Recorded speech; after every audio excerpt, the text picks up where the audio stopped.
Hello, everyone, and welcome. Welcome to INEE's 20th anniversary event. My name is Dean Brooks, and I'm the director of the Interagency Network for Education in Emergencies, known as INEE. I'm speaking to you from Honduras, where I came when COVID first hit and have been here ever since. Just really happy to see so many of you joining us today. I'd like to start off by thanking all of you for joining us, which we've organized today to commemorate the important milestone of INEE turning 20 years old this year. As many of you may know, INEE was officially founded 20 years ago this week in Geneva, but the network was actually conceptualized earlier that year during a strategy session on education in emergencies held at the 2000 World Education Forum in Dakar. As a result of that session, UNESCO, UNICEF, and UNHCR committed to advancing Strategy 5 of the Dakar framework, and they convened the first global consultation on education in emergencies in Geneva in November of 2000. Participants of that consultation included representatives from the World Food Programme, UNDP, the World Bank, bilateral donors, and more than 20 non-governmental organizations already engaged in education and emergencies programming, and many of you are here today. INEE was launched during that consultation in order to build upon and consolidate existing networks and efforts. And the mission established in 2000 remains even more so important today. And that mission is to ensure that all individuals affected by crisis have the right to a quality, safe, relevant, and equitable education. Before we start the proceedings, I'd like to point out that today's event includes many spoken languages. So to accommodate, we are providing with the support of Interprify, the platform we're using now, and you will find live interpretation in Arabic, English, French, Spanish, and Portuguese. And you can choose and change the language you want to listen to at any time during the event. Just click on the Select Language menu on your screen and choose your language. If you select Source, you will hear all spoken languages without interpretation. You will also note that the platform has a chat feature where we hope that you would type some greetings, comments, and questions throughout today's event. And please use whatever language you feel most comfortable with. The INEE team is standing by to respond as needed. Also, if you experience any technical issues, you can also try to resolve that by disconnecting and reconnecting, or you can click on the Restart All Lines. It's up above on the screen. There's a little icon, and it looks like two arrows forming a circle. Now that we have the administrative logistics covered, I'd like to tell you about our very exciting program for the next 2 hours.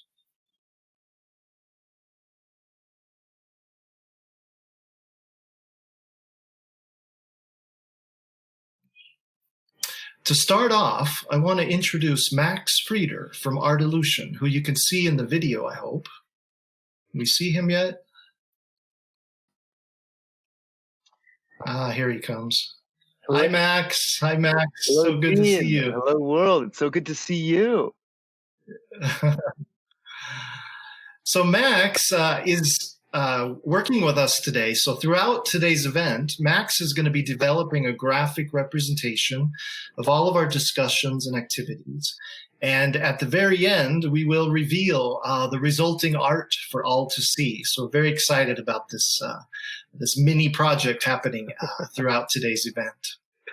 Yes, so thrilled to be able to take all of the ideas of all the brilliant minds speaking today and put them into a graphic representation to be able to show all of the really essential messages being communicated across crises and emergencies for education around the world today. Great. Thank you, Max. We'll let you get to work. Thrilled to be here. Great. If we could put up the show's agenda, there it is. Excellent. So today's rich agenda will include a range of voices from the education and emergency sector. First of all, we're going to hear from Ms. Stefania Giannini, the UNESCO Assistant Director General for Education. She'll be speaking on behalf of INEE's 3 founding UN agencies, UNICEF, UNESCO, and UNHCR. Next, we will have a panel discussion with young people and teachers from Colombia and Ukraine. The panel will be moderated by Cherner Ba, the co-founder of We Are Purposeful. After that, we'll hear from Sabina Hanstjön, the Senior Education Policy Advisor for the Swiss Agency for Development and Cooperation. She's going to be hosting an interactive discussion with 3 of the individuals who were instrumental in bringing INEE to life 20 years ago. We are very excited to see these visionaries and pioneers join us today. After this, we will have a panel that will look back at 20 years of INEE. This panel includes Professor Pauline Rose of the Real Center at the University of Cambridge, who will announce a new report on the milestones and challenges for the education and emergency sector. And then Yasmin Sharif, the director of the Education Cannot Wait Fund, will be joining that panel. We will close the event with some final remarks from 2 members of INEE's steering group, the chairs of INEE's steering group, and as mentioned, the unveiling of Max's art. Interspersed throughout today's proceedings, we will hear some of INEE's member voices, those very important, the most important voices from all over the world. They have pre-recorded videos that have answered the question, what is the value of INEE membership to you? So now, without further ado, I'd like to introduce our opening speaker, Ms. Stefania Giannini, UNESCO Assistant Director General for Education, who will share a brief message on behalf of INEE's 3 founding UN agencies. Over to you, Stefania. Thank you. Thank you very much, Dean. It's a great pleasure, a great honor to be today with you on behalf, as you mentioned, on the foundation agencies, UNHCR, UNICEF, and UNESCO, of course, this event celebrating the 20th anniversary of INEE. And let me first start commending the Interagency Network for Education in Emergencies for the great energetic work has been done over the past 2 decades to advance the right to education for the world's most vulnerable population and exposed children and youth. And this network, as you already mentioned, Dean, was born at a turn, somehow a turning point of the new century, driven by a shared determination to act together, to raise global awareness on critical education gaps in emergency context, of course, and to act as the crossroads to meet needs. So these are critical words, key words, are real, the words we have today in our agenda about determination to act together, to find a new kind of partnership, and really to give solutions on the ground, especially within this COVID-19 unprecedented situation. And this is a unique family of multilateral governmental and non-governmental organizations dedicated to education in emergencies. It brings together the best expertise in the world. And let me mention some briefly important achievements already available. The INEE Minimum Standards Handbook, which has been published in 2004, which is a groundbreaking, providing guidance to ministries of education and the international community on how best to provide quality education in crisis situations. Coordination has been improved a lot through the global education cluster. There is a greater recognition that education must be included in humanitarian response plans because it's just as vital as shelter, food, and health. And we see very much in this crisis increasingly. The establishment of Education Cannot Wait has been another important step.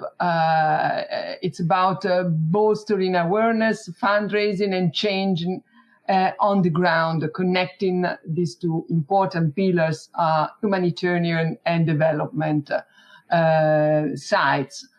This advocacy and action must continue and be scaled up. Despite increased allocation over the past 2 decades, we know education still remains one of the most underfunded sectors in humanitarian response. And the crisis, the COVID-19 crisis, has only increased the vulnerability of these populations. This carries several long-term consequences. Education for crisis affected people remains one of the 4 most challenging for achieving SDG 4. And ensuring that education continues in emergencies is a key to peace building. Education provides protection, psychological, social-emotional support to children, and above all gives children and youth coping with fear and loss the confidence to envision their future. So on this basis, I really, on behalf of my partners, encourage INEE members to continue their essential and excellent work, and wish you a very, very successful and special 20th anniversary. Thank you so much, Stefania. So honored to have you join us today. We appreciate your words and all the support that UNESCO, UNICEF, and UNHCR have provided to INEE over the years. Now, I'd like to invite all of you listening to engage in an interactive activity. Throughout today, we are also going to create a word cloud together. So if you look in the chat box, I'd like you to look over on your screen to the right. You should find a link there to the menti.com website. So we invite you to go to that website and answer this simple question: what is one word or phrase to describe the best thing about INEE?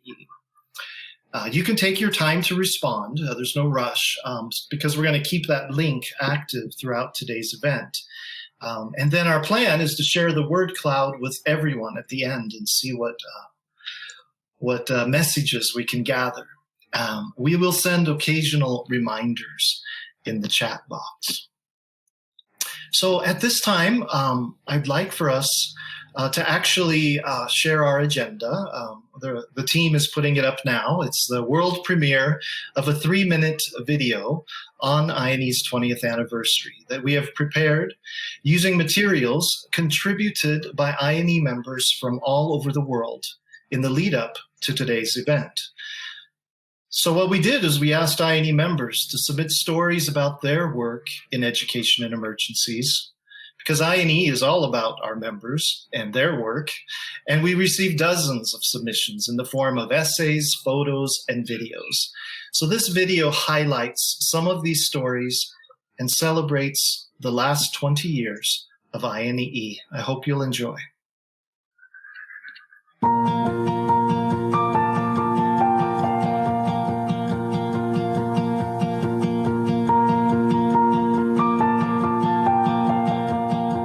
Belajar terganggu dan kami merasa takut awalnya untuk kembali ke sekolah ini.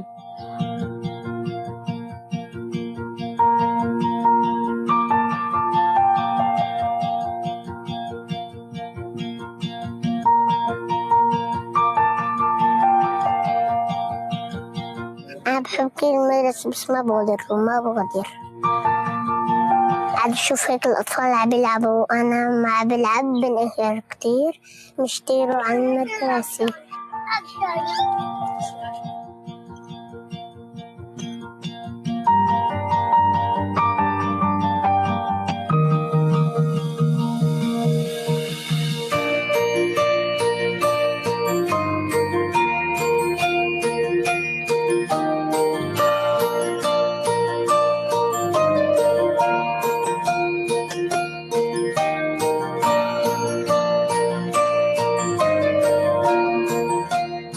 I got knowledge and a skill that made me to be one of the wise and brave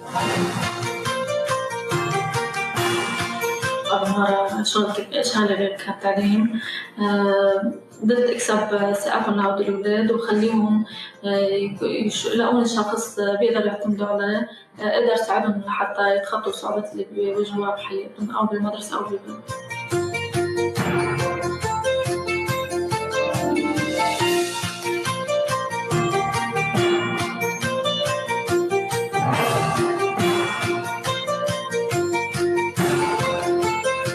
These studies have the purpose because these certificates that we are getting, they will have the use in our life.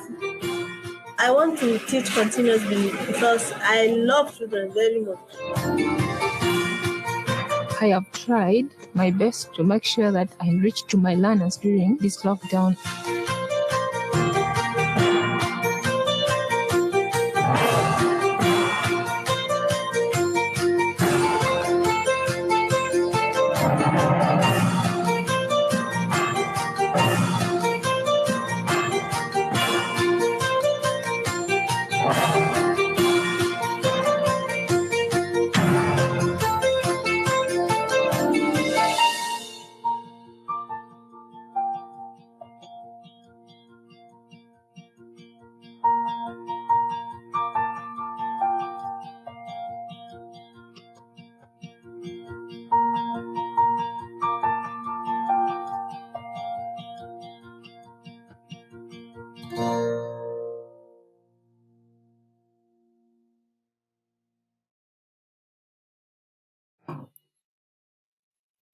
We hope you enjoyed this video. We've made this for all of you to use and share and continue to advocate for education in emergencies. Please share it widely. We've posted the link to it in the chat, and it is also published on the INEE YouTube channel. We'll also be sharing this version as well as subtitled versions in Arabic, French, Spanish, and Portuguese across all INEE communications channels in the coming days and weeks. So it's time for our first panel. It's now my honor to introduce the moderator and friend of INEE, Jonas Ba. Jonas is a longtime INEE member, a global advocate for education, and the co-founder of We Are Purposeful, a feminist movement building hub for adolescent girls in Sierra Leone. We Are Purposeful amplifies girls' voices, resources their resistance, builds solidarity between and across girls' movements. It also catalyzes collaborative philanthropy and supports innovation in grassroots programming with and for girls. So the floor is yours, Jonas. Thank you very much for helping us out today. Well, thank you so much, Dean, and congratulations to INEE. I feel I've always been a member of the INEE family. I think one of the things I want to state out front here is in 2008, I was just reviewing my emails. I was a member of the Adolescents and Youth Task Team, and I see Michael Gibbons was as well in one of those meetings I attended.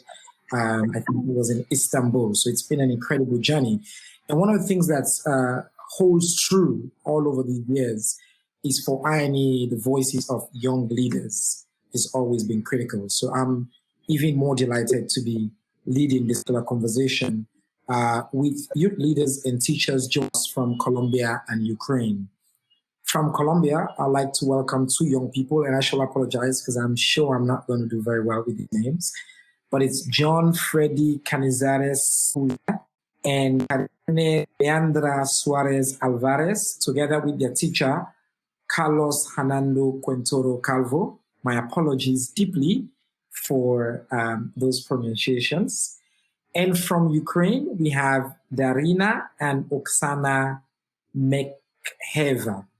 I know all of us watching are very happy to have this opportunity to hear your experiences on why education in emergencies is critical. As a former refugee myself, who's dealt with these situations and championed for education, I'm aware of three important things I want to state up front. One is the evidence is overwhelming. Education has always been the top priority for children and young people affected by crisis and for parents and communities. We also know that teachers are at the front line in this crisis, and that quality education is not possible without their commitment and professionalism. The guidance emphasizes that the voices of children and young people, as well as teachers, must be heard. So I want to start into you, Darina. Why is education important to you?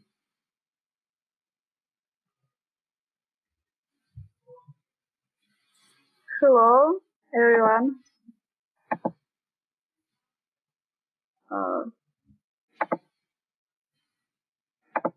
We can hear you. Меня волнует тема образования, потому что я на данный момент ученица.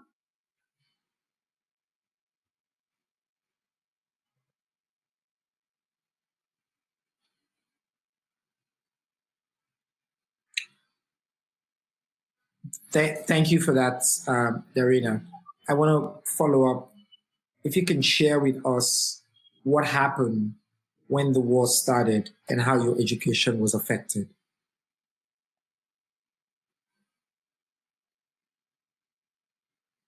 Sure, no, I'm just trying to get Natalia on so she can do a bit of interpretation for Darina. She seems to be streaming, but I'm not able to hear her. Natalia, if you could click the restart all lines refresh button on your screen, that might help with the connection. Okay.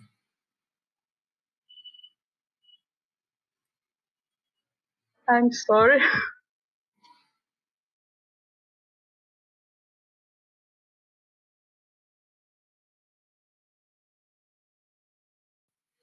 So yeah, I will tell a little bit about why education is important and why I am concerned with education issues.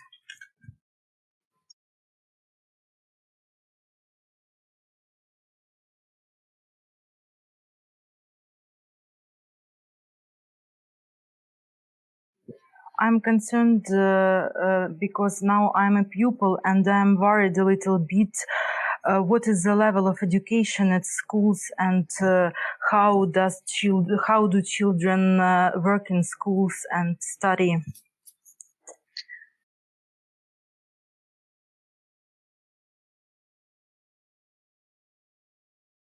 Because education is one of the most valuable things that the person can get in the life.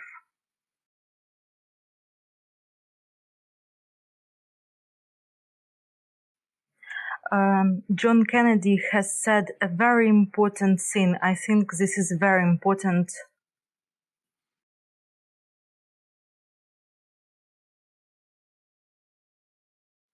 Our progress as a nation cannot be faster than our progress in education.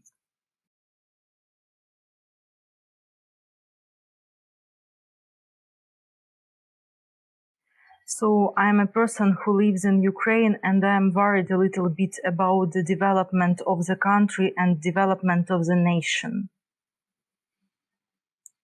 Thank you so much for that. Can I just follow up, Darina, such a powerful message, to share how the war has particularly affected education?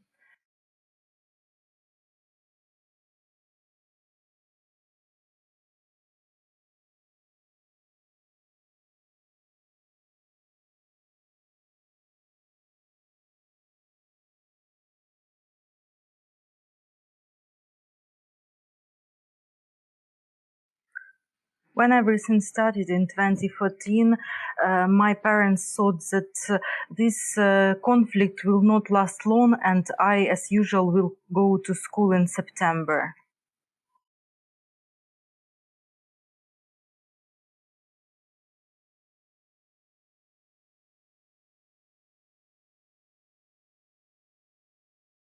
So, but unfortunately that year we did not go to school and we've missed a lot and we need to ask for support of our children to understand the material.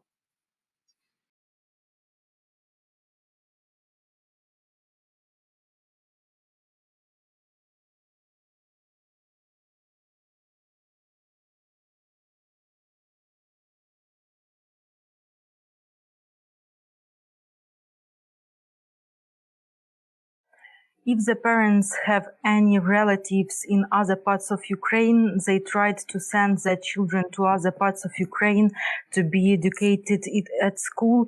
But from my own experience, I can say that it influences the child, because you cannot think about education. You constantly think that you need to change school, and you changes your environment. Thank you. Thank you. Oh, yes, please finish it.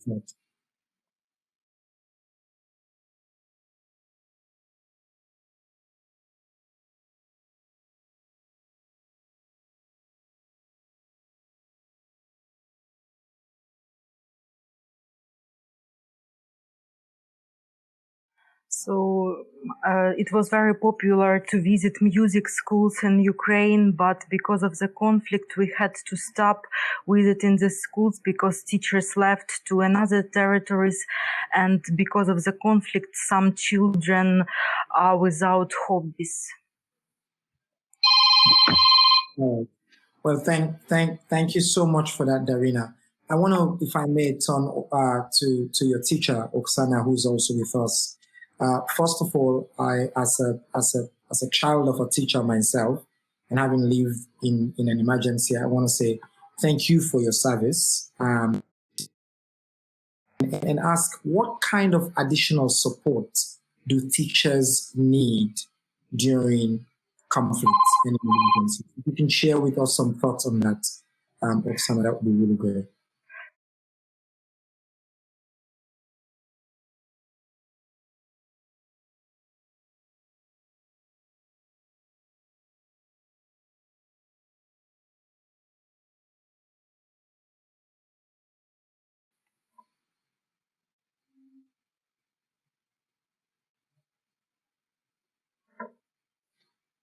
Sorry, cannot hear Oksana.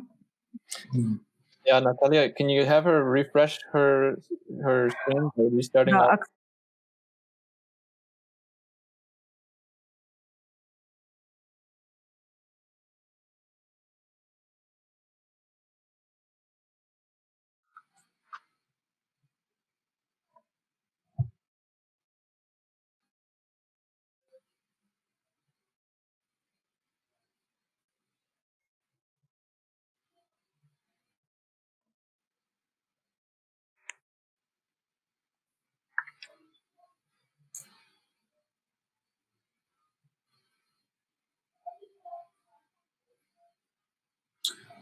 While we wait for that, if I may, Natalia, maybe you can ask Darina to tell us what would she like to see change while we wait to see if we can get Oksana back.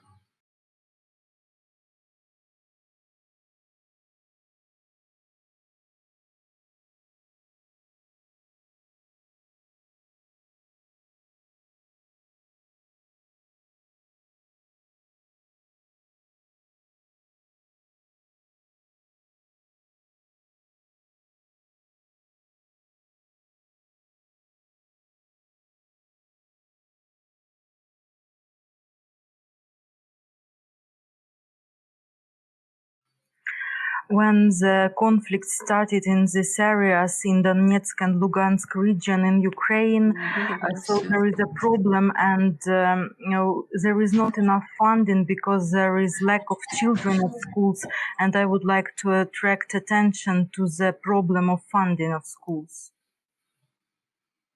Brilliant. Thank you very much. It's a really powerful and profound and much important message. I just want to check. I think we were joined just now by Oksana. Can you see if she's there? Да. Brilliant. Yes. Please go ahead and answer the question. What kind of support?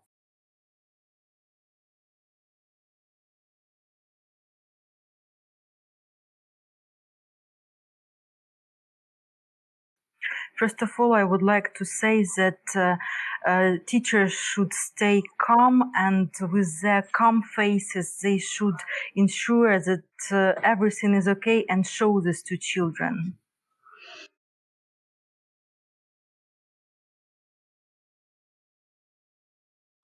We need to provide children with psychological support.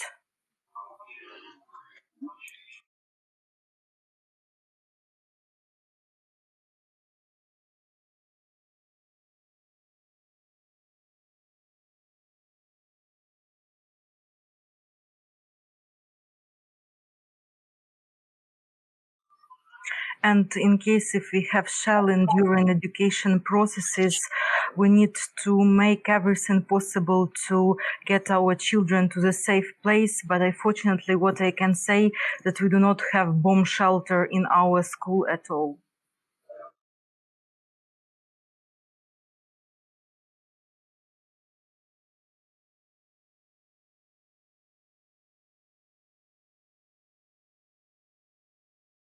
And armed conflict influenced significantly not only educational processes, not only children, but it influenced teachers and the quality of education and quality of the work that teachers do.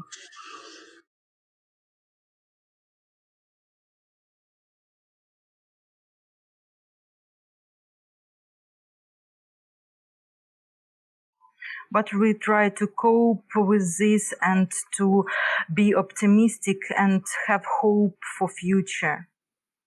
Mm-hmm. Brilliant. Well, I just want to thank you for your service. I think it'd be great if you stay with us. Let me just switch over to our colleagues and friends in Colombia who are also joining us. I want to invite into the conversation, and I'll invite you guys as well to ask questions across in a second. But I want to invite the two youth leaders we have from Colombia. We have Don Freddy Canizares Sepulveda and Carina Suarez Alvarez. And I want to ask you two, as youth leaders, why is education important for your hopes and your dreams?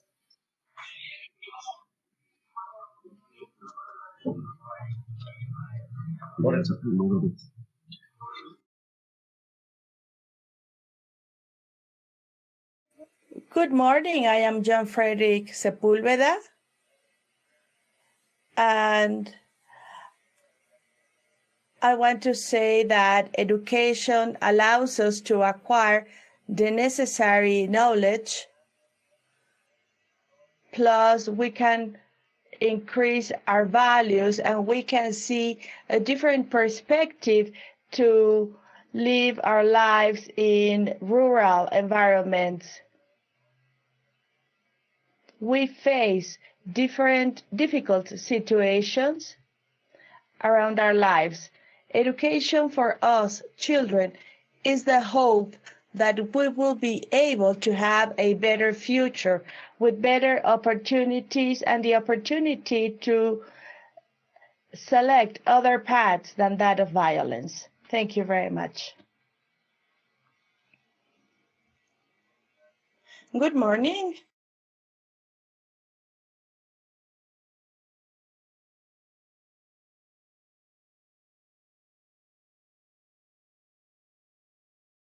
Yes, we had that clear. Were you able to listen to him? From the Cali municipality at the north of Santander, Colombia.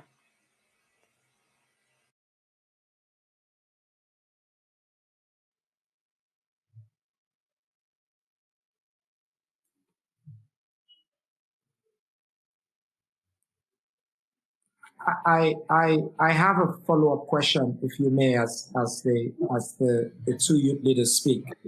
If you can share what it is like day to day, what does school life look like in Colombia, and how that has been affected by the crisis? How has conflicts and the crisis affected the day-to-day school experience? A good school day in our region is 10% of peacefulness and 90% of uncertainty. We have to be ready all the time for any emergency situation. There are always some fights, and also you need to be very careful because all the roads are with mines. On several occasions, classes have been suspended because there are no guarantees for children's and professors' safety. This year, education is at home because of the lockdown due to the COVID-19 emergency. Regardless of the complexity of this illness and education, since we don't have tools and connectivities, somehow this has been a year that violence has takes a pause, and we are living in peaceful times in our homes.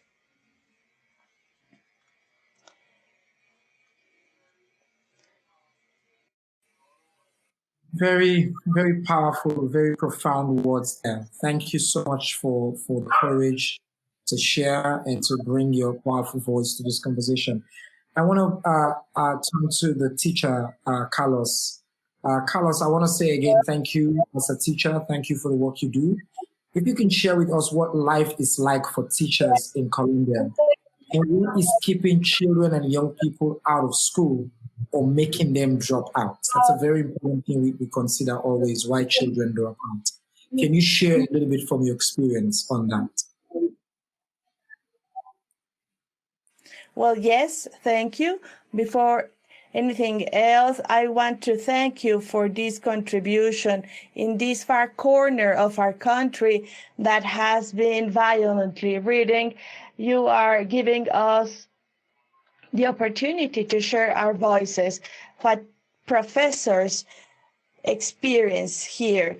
To be a professor, it's a challenge, a commitment, a true call for our vocation. We need to leave our homes, our families, to go to remote, unknown locations with fairly complex situations where commonly anyone needs to be psychologically prepared to address these situations, mainly in this region at the north of Santander, that, as you can hear every day in the news, it has been the subject of social unrest, violent situations. As one of these students have said, there is no peacefulness to attend lessons because they are afraid of the risks from all this fighting. So we cannot provide the education as we would like. I am talking on behalf of all the professors from these regions. Not every professor enjoys the same guarantees and conditions. That is why we want to make a call. So professors, we will treat it with dignity under better conditions. It is a great effort and sacrifice to take education to these remote locations. We want to convey a message of hope to children and youth so they will have a better way to face life, so they won't fall before violence. That is also, I want to share the causes why children and youth drop out of school. First of all, because of the lack of commitment from their parents, because they want them to stay at home and they prefer these instead of sending them off to school. Second, because they are at risk, because marginal groups would like to recruit them for the violent tasks. Three, because of a lack of opportunities. Sometimes they complete primary school or high school, but lack the opportunity to be enrolled in a higher education school. Next, because of poor resources, they prefer to stay there in their location instead of coming to the cities, because at the end they will be involved in bands or in gangs. So boys, girls, and youth populations are at a greater risk. This is also a call. So we, as participants of this meeting, if we can look after them. Thank you very much. Well, thank you so much. I think a lot of very powerful points there, and we could listen to this all day and learn so much. But I just want to come back quickly to the young people in Colombia and ask, if you were asked and given this magic to change something, what would you change? If you're given this magic power, the most important thing you will change about education and your experience in Colombia, what will it be?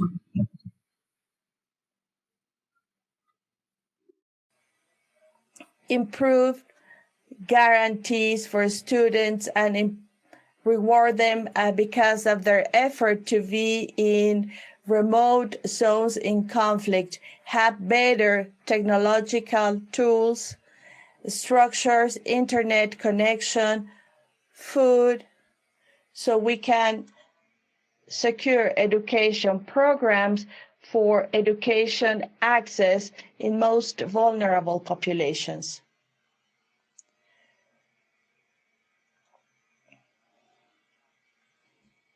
Thank you very much. And now I want to give you, I think we have about 5 minutes left. I want to give a chance to either Darina or John and Karitne to ask each other a question. Having listened to each other, having listened to your experiences, is there something you want to say to each other or ask a question you want to learn from where you are? And this will be a good chance to do that.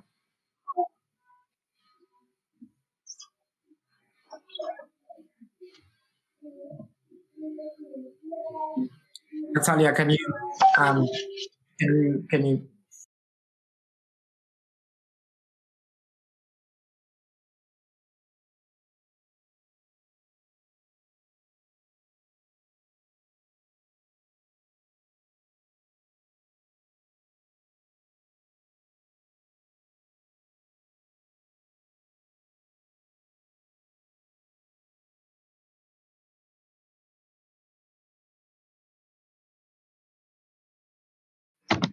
So in Colombia, you have armed conflict for a long time. Maybe you can give us example of some methods how you access to education. Maybe something was improved in terms of access to education, and maybe you can share your experience. Thank you for that. And can you share your experiences from Colombia? If you have the question. Sí, yes. Yes, is it how children have that, how is the access to education for our children? In Colombia, we have very great advantages. Can you listen to me? Can you hear me?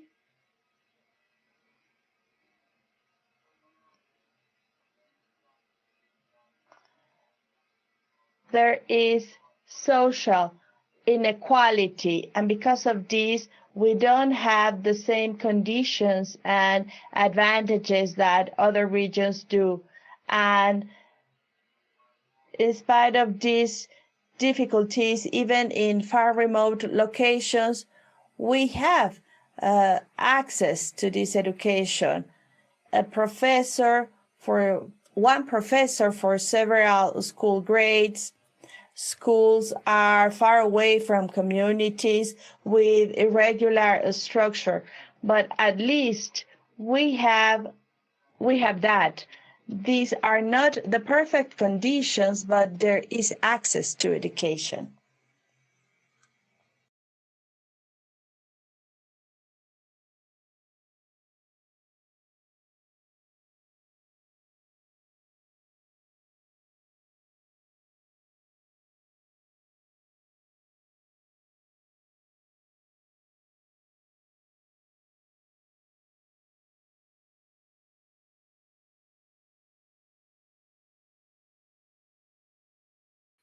And we're almost out of time, but I still want to see if our youth leaders in Colombia have any question for you, Darina, before we bring the curtain down on this discussion.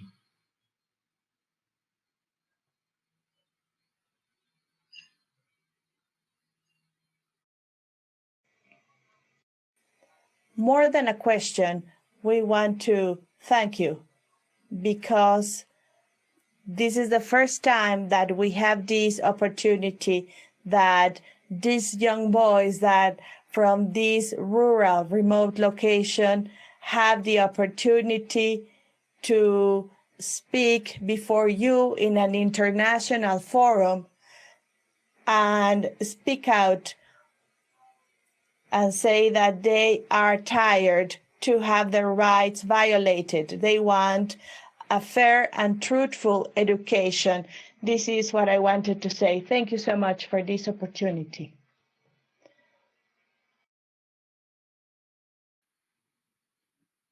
Well, thank you so much. I mean, this is the one time when I think we all feel the limitations of an online meeting, because I'm sure everybody who's watching this and listening to this wants to erupt in a thunderous applause for all of you, for who you are, for what you do, for sharing such incredible wisdom. And I think the last words you just shared there, Carlos, perfectly summarizes this conversation, that indeed young people want education, are tired of having to worry about it in conflicts and in emergencies, and that teachers deserve the attention, that teachers deserve the resources and the space to do their job in preparing the next generation for all we need as a society. I cannot thank you enough, and I really want to thank INEE for not only bringing this terrific panel together, but for allowing us to start with it and really centering the voices of young people, of youth leaders and teachers. So thank you again. And I now have the pleasure to give the floor to the first two of our INEE members who have pre-recorded video responses to the question, what is the value of INEE membership to you? These voices come to us in several languages, so please be sure you have selected your preferred interpretation language in the Interprefy platform. Let's hear them right now. Thanks again. Thanks, Jono. I just want to say goodbye to the panelists, to let them know that they're still with us and they should stay with us throughout the event, but we're really grateful to have them, as you've just said.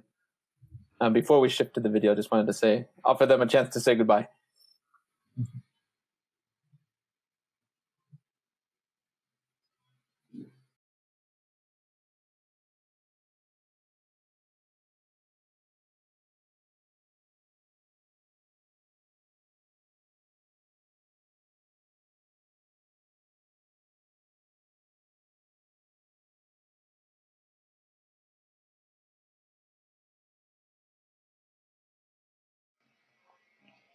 Good evening. My name is Fadi Hamami from Syria. I'm new to INEE membership. I was following INEE through resources, and so we can work together in our work in Syria in education. I work with many entities in education and protection. For me, INEE was a place that I can take resources available until I got the chance to establish Arab language community and volunteer in that community. It was a new experience to me. Despite it was a small, short time in Arab language community, we tried to audit or review the resources or anything related to INEE to be available in Arabic language. For me, it was a very important experience to be in this such a community that gave me connections with people from all over the world, and in Arab region, I couldn't have that connection without INEE.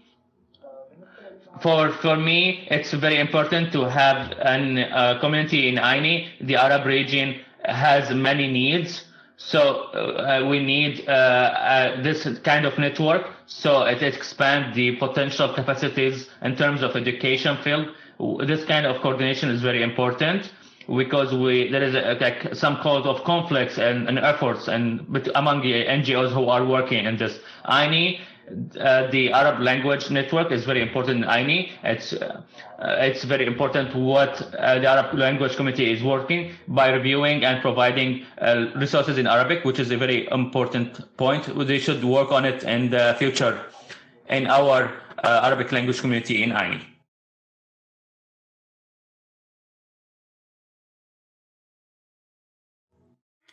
Hello, I am Giovanna Santillan. I want to tell you that in 2004, I worked on a risk management project in Peru. With this, I understood the focus of risk management in education. However, in those years, I didn't have the full experience to participate in an emergency. Later on, in 2006, INEE presented in Lima the first version in Spanish of minimum standards for education in crisis situations. We adapted these standards and we worked on a drill exercise under application in Peru. This drill exercise was really interesting, and I think that the fact that the minimum standards were in our language allow us to analyze and interpret them, and we received key messages from these standards with all the linked technical baggage. And what is most important, we were able to disseminate these standards to other colleges and authorities in terms of the response of emergencies in our country.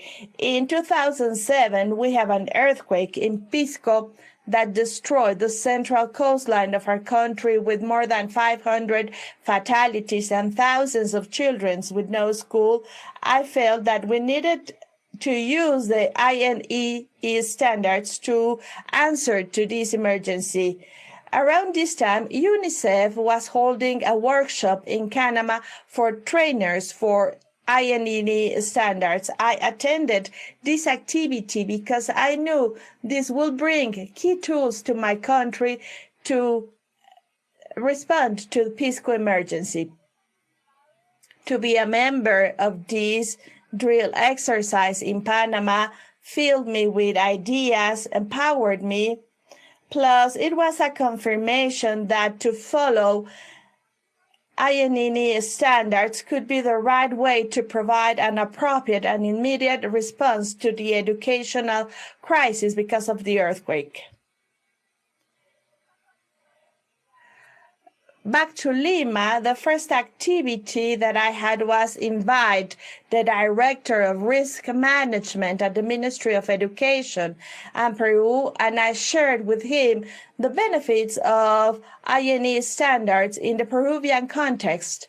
And he decided that we should have a meeting to present these guidelines with other members of the Ministry of Education so they can analyze their application in the Peruvian context. So the fact that we had the standards in our language with presentations and all the tools, reference materials that are already available and ready to be used was key to convey the message of these standards to those in charge, to give back the children the right to be educated.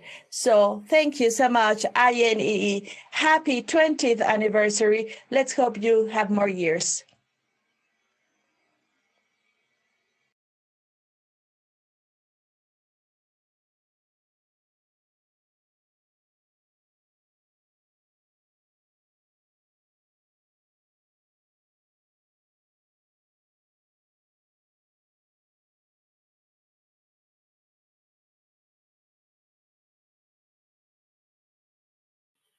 We wait for a couple of seconds until everyone is on the screen.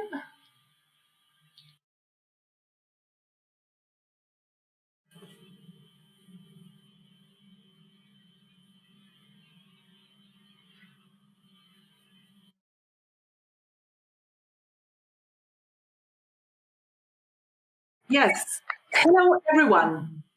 Welcome to the reunion of the very founders of INEE. I am Sabina Hanci, the head of education at the Swiss Agency for Development and Integration, and an INEE steering group member. I just want to do a sound check. Can you hear me? Yes, hear you well. Okay, so the most important persons from this session are hearing me. That's already fantastic. So we would not be here celebrating the 20th anniversary of INEE today if it had not been for you three, the initiative of you as the very founders of the Interagency Network of Education in Emergencies. You all have been working in the field of education in emergencies for several decades. So I will not mention how many decades each of you has been working, but you are all part of the establishment of education in emergencies. So Eldred Midtun, you used to be at first a teacher in Norway, and then for over 20 years, you were working at NRC as from 1987 onwards. And you, Chris Talbot, the education in emergencies world knows you. You have done groundbreaking work at UNESCO. You were at UNHCR when INEE was created. You were at Education Above All. And I think you are still working as an education in emergencies consultant up to this day. And Peter Buckland, you used to work for the South African Public Education Administration, but then also with the World Bank. And when INEE was created, you were with UNICEF. And when we had the talk last week to prepare this session, you were telling me that now, even after 45 years in education, you are about to do your fourth attempt to get retired. So let's see whether that really will be the case. So it is really a pleasure to have you three on the panel and to have this conversation on the early days when INEE was created with you. So Chris, you were with UNHCR already in the 1990s. Mm-hmm. Why did people feel that an education in emergencies professional network was needed? I think, Sabina, partly it was, there was quite a strong sense of professional isolation. In many places, people were working more or less alone professionally. They may have had other members of their teams, but they were the only individuals in a field office or a country office or even in a headquarters who were working on the education of children affected by conflict or disaster. And there were also, I'll take the example of UNHCR. At the time, we had in the whole world of UNHCR, lots of excellent community services officers who were covering education, but weren't quite sure, they were not completely qualified in education, and they were looking for guidance and for support and for help professionally. Yeah, Eldred, what do you have to say? You were in the middle of the field, so why for you as an operational implementer INEE was needed? Well, even to get back to the early 90s, it was clear that most agencies put more emphasis to giving people shelter, food, and health support. And many of us felt that as we got into contact with each other, Margaret Sinclair and the others through the 90s, we realized we do need to do something about education to, so to speak, save the mind as well as the body. And gradually, we found that there were many of us feeling the same way, so that there might be a chance of getting together at some stage and to do something about it. And we did have several meetings. Great, thank you very much. So you were saying education in emergencies was not really an issue there then at that time. So maybe Peter, you can tell us a little bit more, what were the key steps leading to INEE's foundation? Yeah, I mean, I think one needs to remember that the 1990s was an incredibly turbulent time in the world with the outbreak of many conflicts around the world. So that if you look at the Jomtien Forum in the World Education Forum, Jomtien 1990, there's no mention of education in emergencies or crisis or conflict. By the middle of the 90s, We had the breakup of Yugoslavia. We had civil wars in Liberia, Sierra Leone, Angola, and of course the genocides in Rwanda and Burundi. So suddenly there was a huge realization that education is deeply implicated in civil conflict. You can't escape it. And if it's not, it is almost always part of the problem. It's always deeply affected, and it needs to be part of the solution. So we reached the stage where it was very clear that education had to become involved, and increasingly agencies became involved. The trouble was that there was no coordination, there was duplication, there was even competition between agencies. And so there were a number of efforts to which Eldred referred, to establish interagency coordinating committees. And these usually ran out of momentum, largely not because of the dedication of the people involved, but because there was no institutional backing and there was no money. And but in the background, there was the work going on, people like Eldred, people like Margaret Sinclair, people like Mary Pagosi at UNICEF, really doing the conceptual analysis behind that helped to create the momentum. And of course, Norway among the donors was the first. The Norwegian Foreign Affairs Ministry was the first agency to actually commit to seeing education as part of humanitarian response. And a lot of credit for that goes to Elred, and she can talk now a little bit perhaps about Dakar, where things started to come together. Well, thank you, Peter.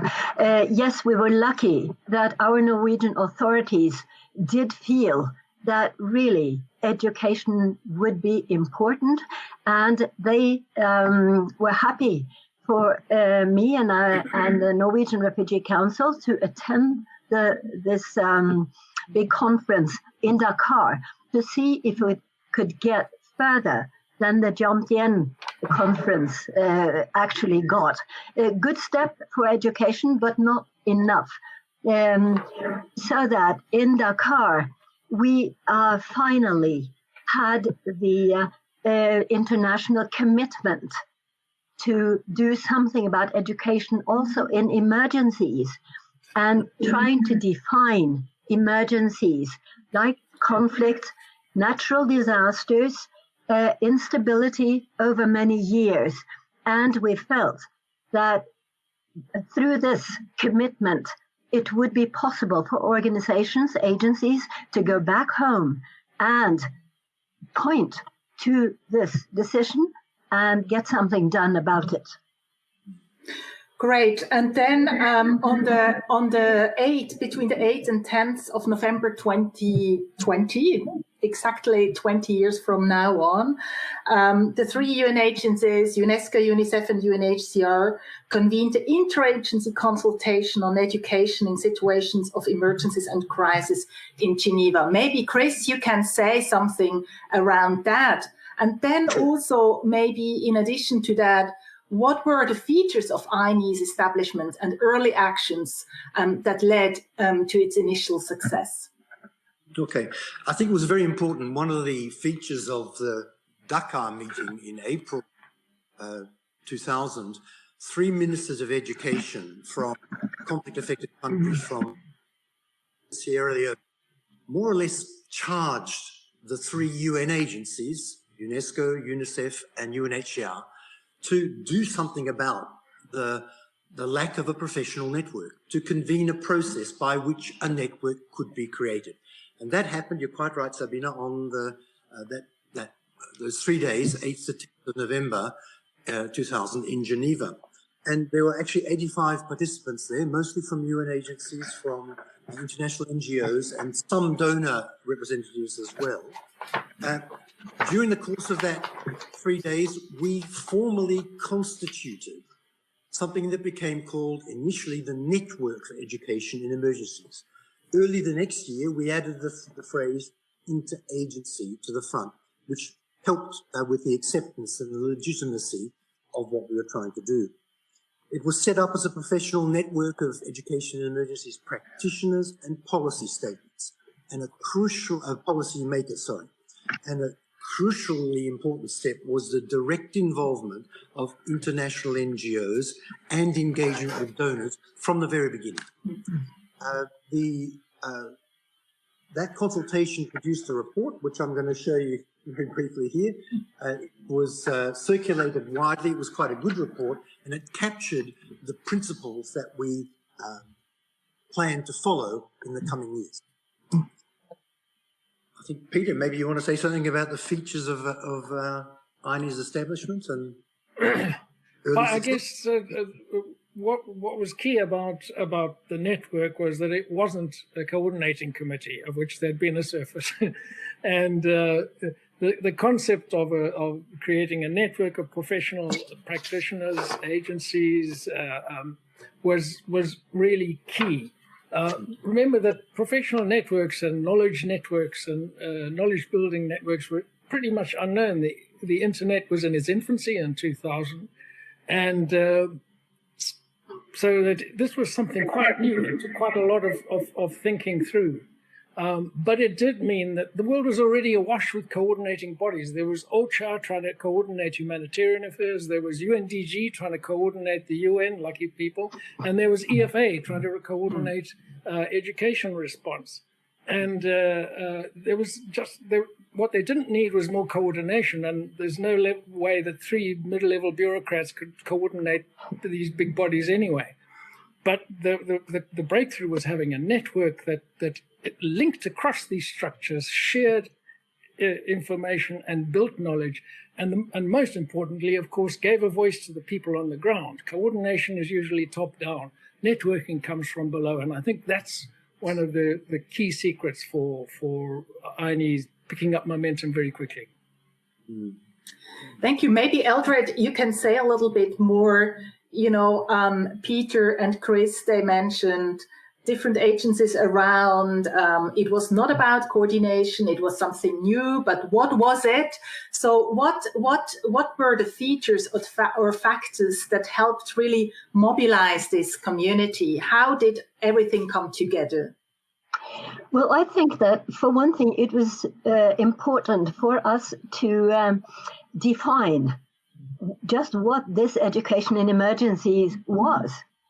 And so that through discussions, we realized it had many facets to the implementation, from the planning of what do we do, if and when, then early response, how do we do it, how do we protect the education, the schools in the emergencies, how did we carry on even post-emergencies, post-crisis, so that it wasn't only one special feature. And I believe also that through this definition, because agencies worked a bit differently, we were able to tap in on experiences of the various agencies and also their educational material that they had been developing for the different types of emergencies and the different phases. So that I feel that by doing this together, we saw that we could benefit from each other. And as we got to know each other, I believe we became more generous in sharing. Exactly. So everyone could see an added value on this and could somehow find itself, each agency in it, without feeling competition. And I think very important as well, you had a very strong advocacy voice, joint advocacy voice, that education in emergencies saves and sustains life, and everyone could be kind of behind that. Maybe Chris, so still it is astonishing that, such a network evolves, and now we are celebrating its 20th anniversary. So what were, according to you, and then also the others, the main reasons for INEE survival after the first month? Well, I would say that the first thing was that we we did have, as you mentioned, a very clear policy advocacy objective, and that was that in every humanitarian operation, every emergency, that education would be a constituent part, and that was only achieved in 2010, and there was a tremendous amount of campaigning by INEE and its many, if you like, member agencies that led to that result. But there were other features as well that ensured our survival. I would say sound founding principles with very rapid follow-up. We didn't let time pass between decisions being taken. Maybe, Peter, you want to say something more also on these issues, maybe about the committee and so on. Yeah, sure. I mean, I think the sound founding principles were important. They were built really on the hard work that people like Eldred and Margaret and many others had done in getting to understand the field better. And those principles were quite clear and well shared by the time we got going, and they sustained us through the first difficult years.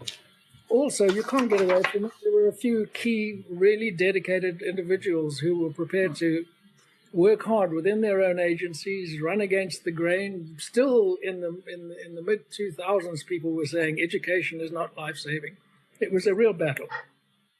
And then I think really important is that the INEE, instead of being a bunch of bureaucrats from the UN meeting and discussing and wringing their hands, this was an agency that involved people on the ground and channeled those voices so that the senior management eventually started to hear from the ground. And I think this got messages through. And finally, from my perspective, I think the fact that we were directly engaging with donors and we were directly working with NGOs, and neither of these had been really common practice before. And that's what gave us the real momentum to get moving in those early years. Mm.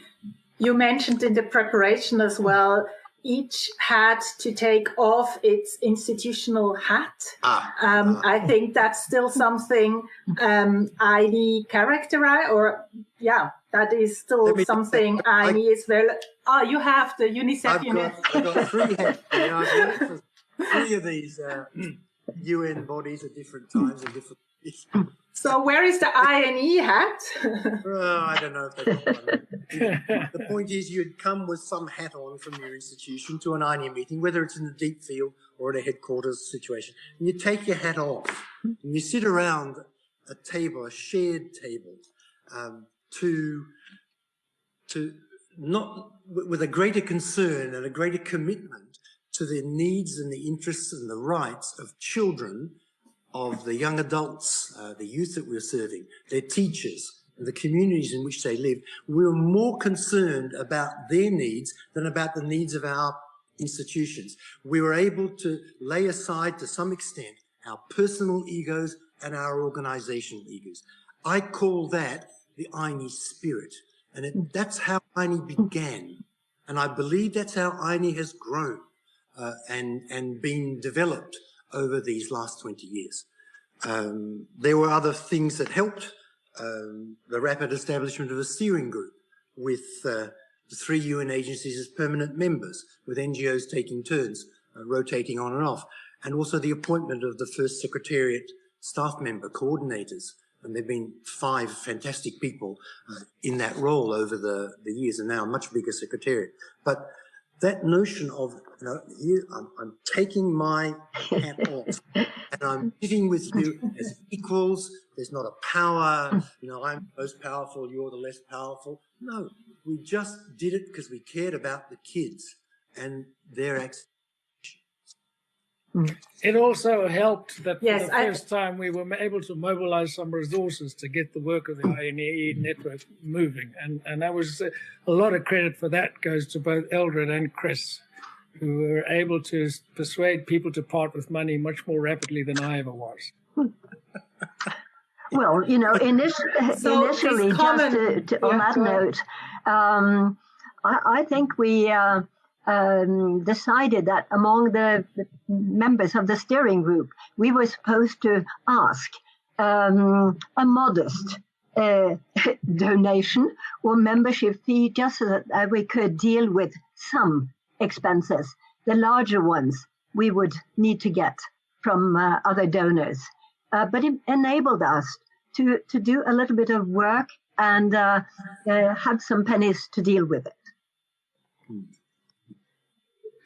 Great, very. So I think the INEE spirit is something that started with you, but is still here. And I think that's the big beauty of this network also, hopefully in the future. If each of you can give one blessing to INEE's future, what would that be, Chris? Okay, I think top priority for the next year or two ought to be a revision of this. It's excellent, but it's now 10 years old. The minimum standards, it would be great if they could reflect the developments over the past decade in our profession. It would be a wonderful thing if that became possible. Eldred. Well, just to encourage people who are not that familiar with INEE to go into their fantastic library of materials, to make use of that support material. And it's actually, they are allowed to adapt it, you know, wherever needed to their specific needs. So I would encourage them to make use of that. Thank you, Eldred. And your blessing, Peter. I think my recommendation is stop listening to old folks like us. Listen to your members, because that's what we did. And we responded to the feedback coming in from our members and from the donors and from other agencies. But it's about, the world is a very different place than it was in 2000. And there's a huge team of competent people and some incredible members out there. You know, you've got it all going. Keep listening to your members and move ahead. Yeah. Oh, could I have very one specific suggestion? Please. You know, it's maybe a little bit out of place, but still, it's been a wish, I feel. How could we get some of the leaders of the world into the INEE network and have them behave as though they understand the needs of education for all? Thank you very much. I think there is still a lot to do. And as INEE is an inclusive network, and I'm sure you three are still on the member list, so we also have to listen to you, and we will listen to you as founders, but still as active persons in the education and emergencies world. Thank you so much to the three of you for joining us in this session. So before I hand over again back to Jonas, who will then facilitate the next panel, we will listen again to, this time, 4 INEE member voices. So they will all speak in their native language. If you are not speaking their native language, just to select the channel. And thank you again for the panel, and all the best, and look forward to being in touch. Bye.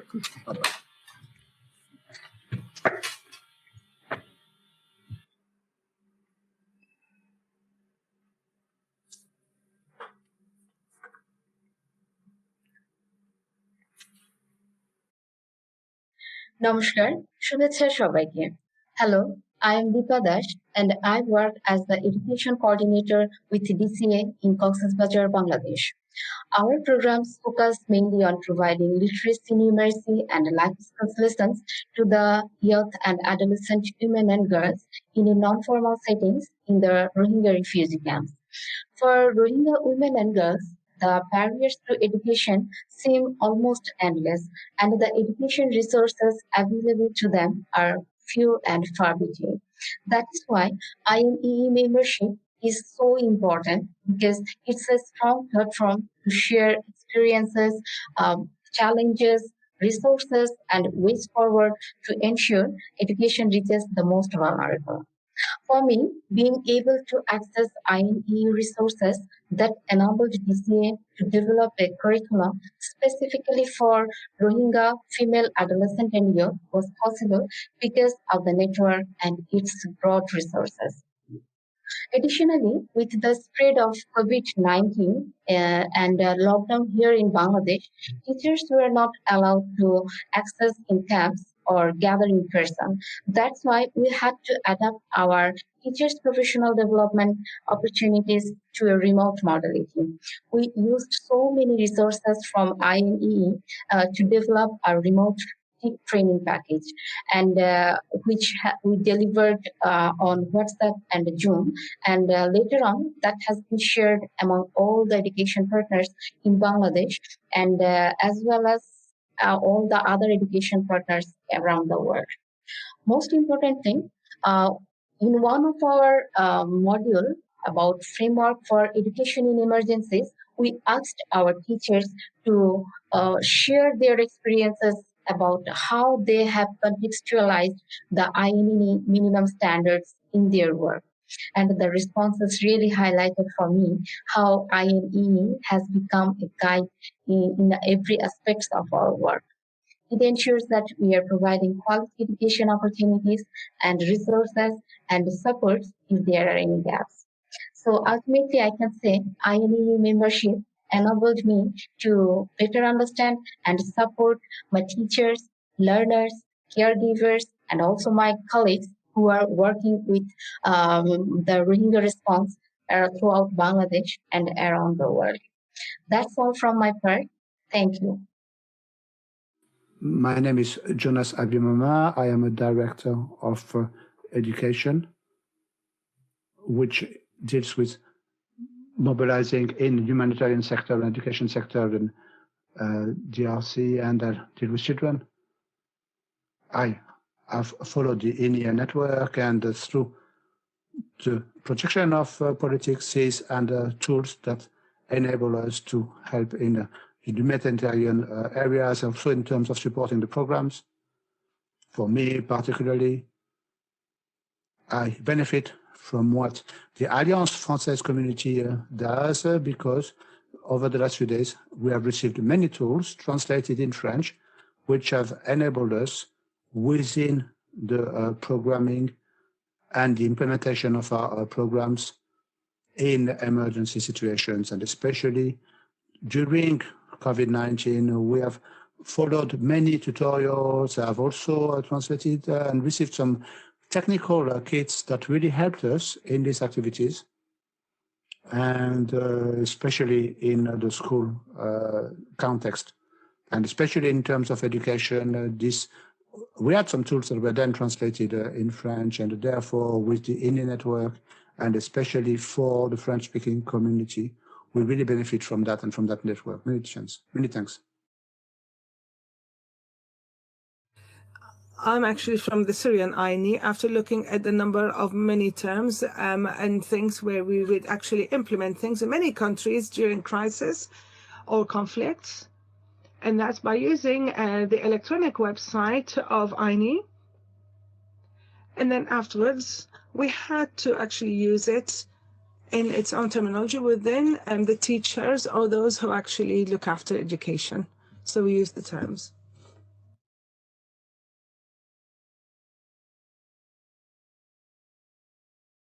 A pleasure for me to be in this event and to have access to so much material in Portuguese language. Also to have all the support and solidarity over all of these years. I can't help but mention the contact I had with so many colleagues over the past few years. Many doors were open for us, first of all, in the community context. The tools have been very powerful, and they reflect all of the important things that we have had. The tools have gone far beyond our borders and helped our work profusely. We had a reconciliation phase, and many countries are still being affected by natural disasters. The current pandemic also accentuated the deficiencies in every possible context that we can think of. The INEE network was essential to institutionalize this area. They provided many milestones with the translation of the minimum standards in 2005 and 2010, and the agreement on science and new conflicts in 2017. Just the same way, the meetings and trainings that were held in Portugal in other contexts. Just as importantly, the close collaboration with Andrea Soares, facilitator of the Portuguese-speaking community. I must emphasize the boost for investigation and education in emergency contexts we have had in the University of Porto, especially in the School of Psychology and Education Science and the Center for African Studies. Recently, we've studied research on the impact of the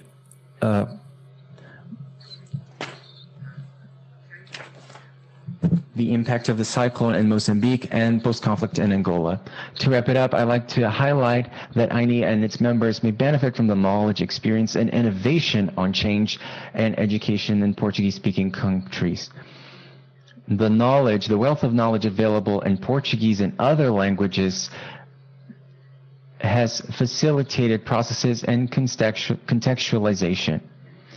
It's important to have a cultural interchange among all of INEE's language communities and education facilities that promote and encourage education and situations. But it's essential to have a solid Portuguese-speaking community to acknowledge and disseminate that knowledge, sharing issues and the responses to find solutions to all the great challenges we are experiencing now. Thank you very much.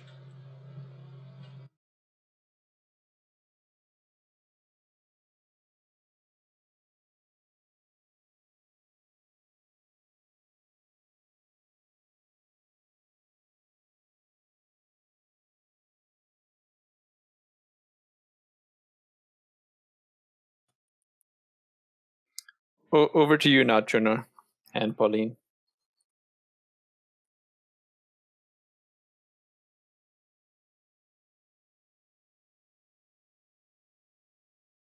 Hello, Peter. I wonder if Cheno has lost his connection, if you want me to just introduce myself.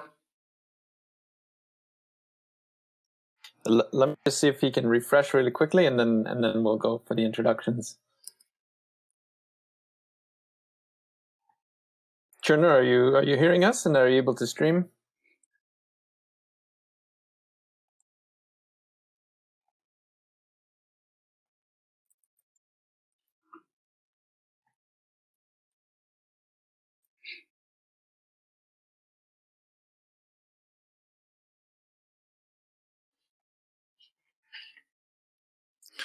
Also,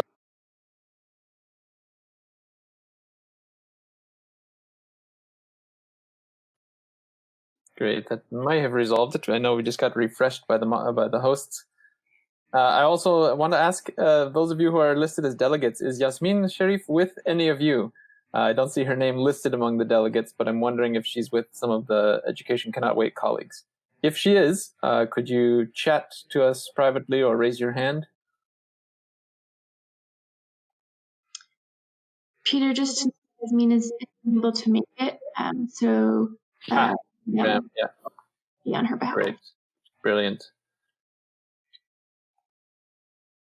All right, Graeme, I've asked you if you can stream now, and we're still waiting on Chernor to see if he can rejoin us. I'm just going to refresh his streaming. Can you just, I just want to check, can you see and hear me okay? Perfectly, yes, thanks, Graeme. Okay, good, thank you.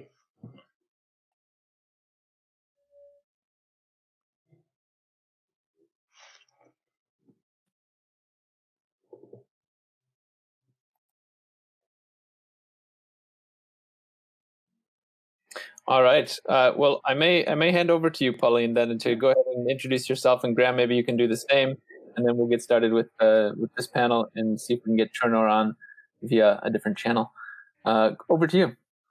Great. Thank you so much, and thank you for this opportunity to speak to old friends and new about the importance of the Interagency Network for Education and Emergencies, and congratulations from me on your 20th anniversary.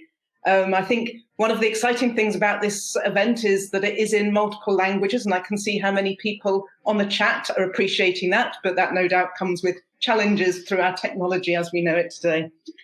I think I've sort of been aware of INEE for many, many years, and as I said, sort of I've been very pleased to hear from some old friends just now.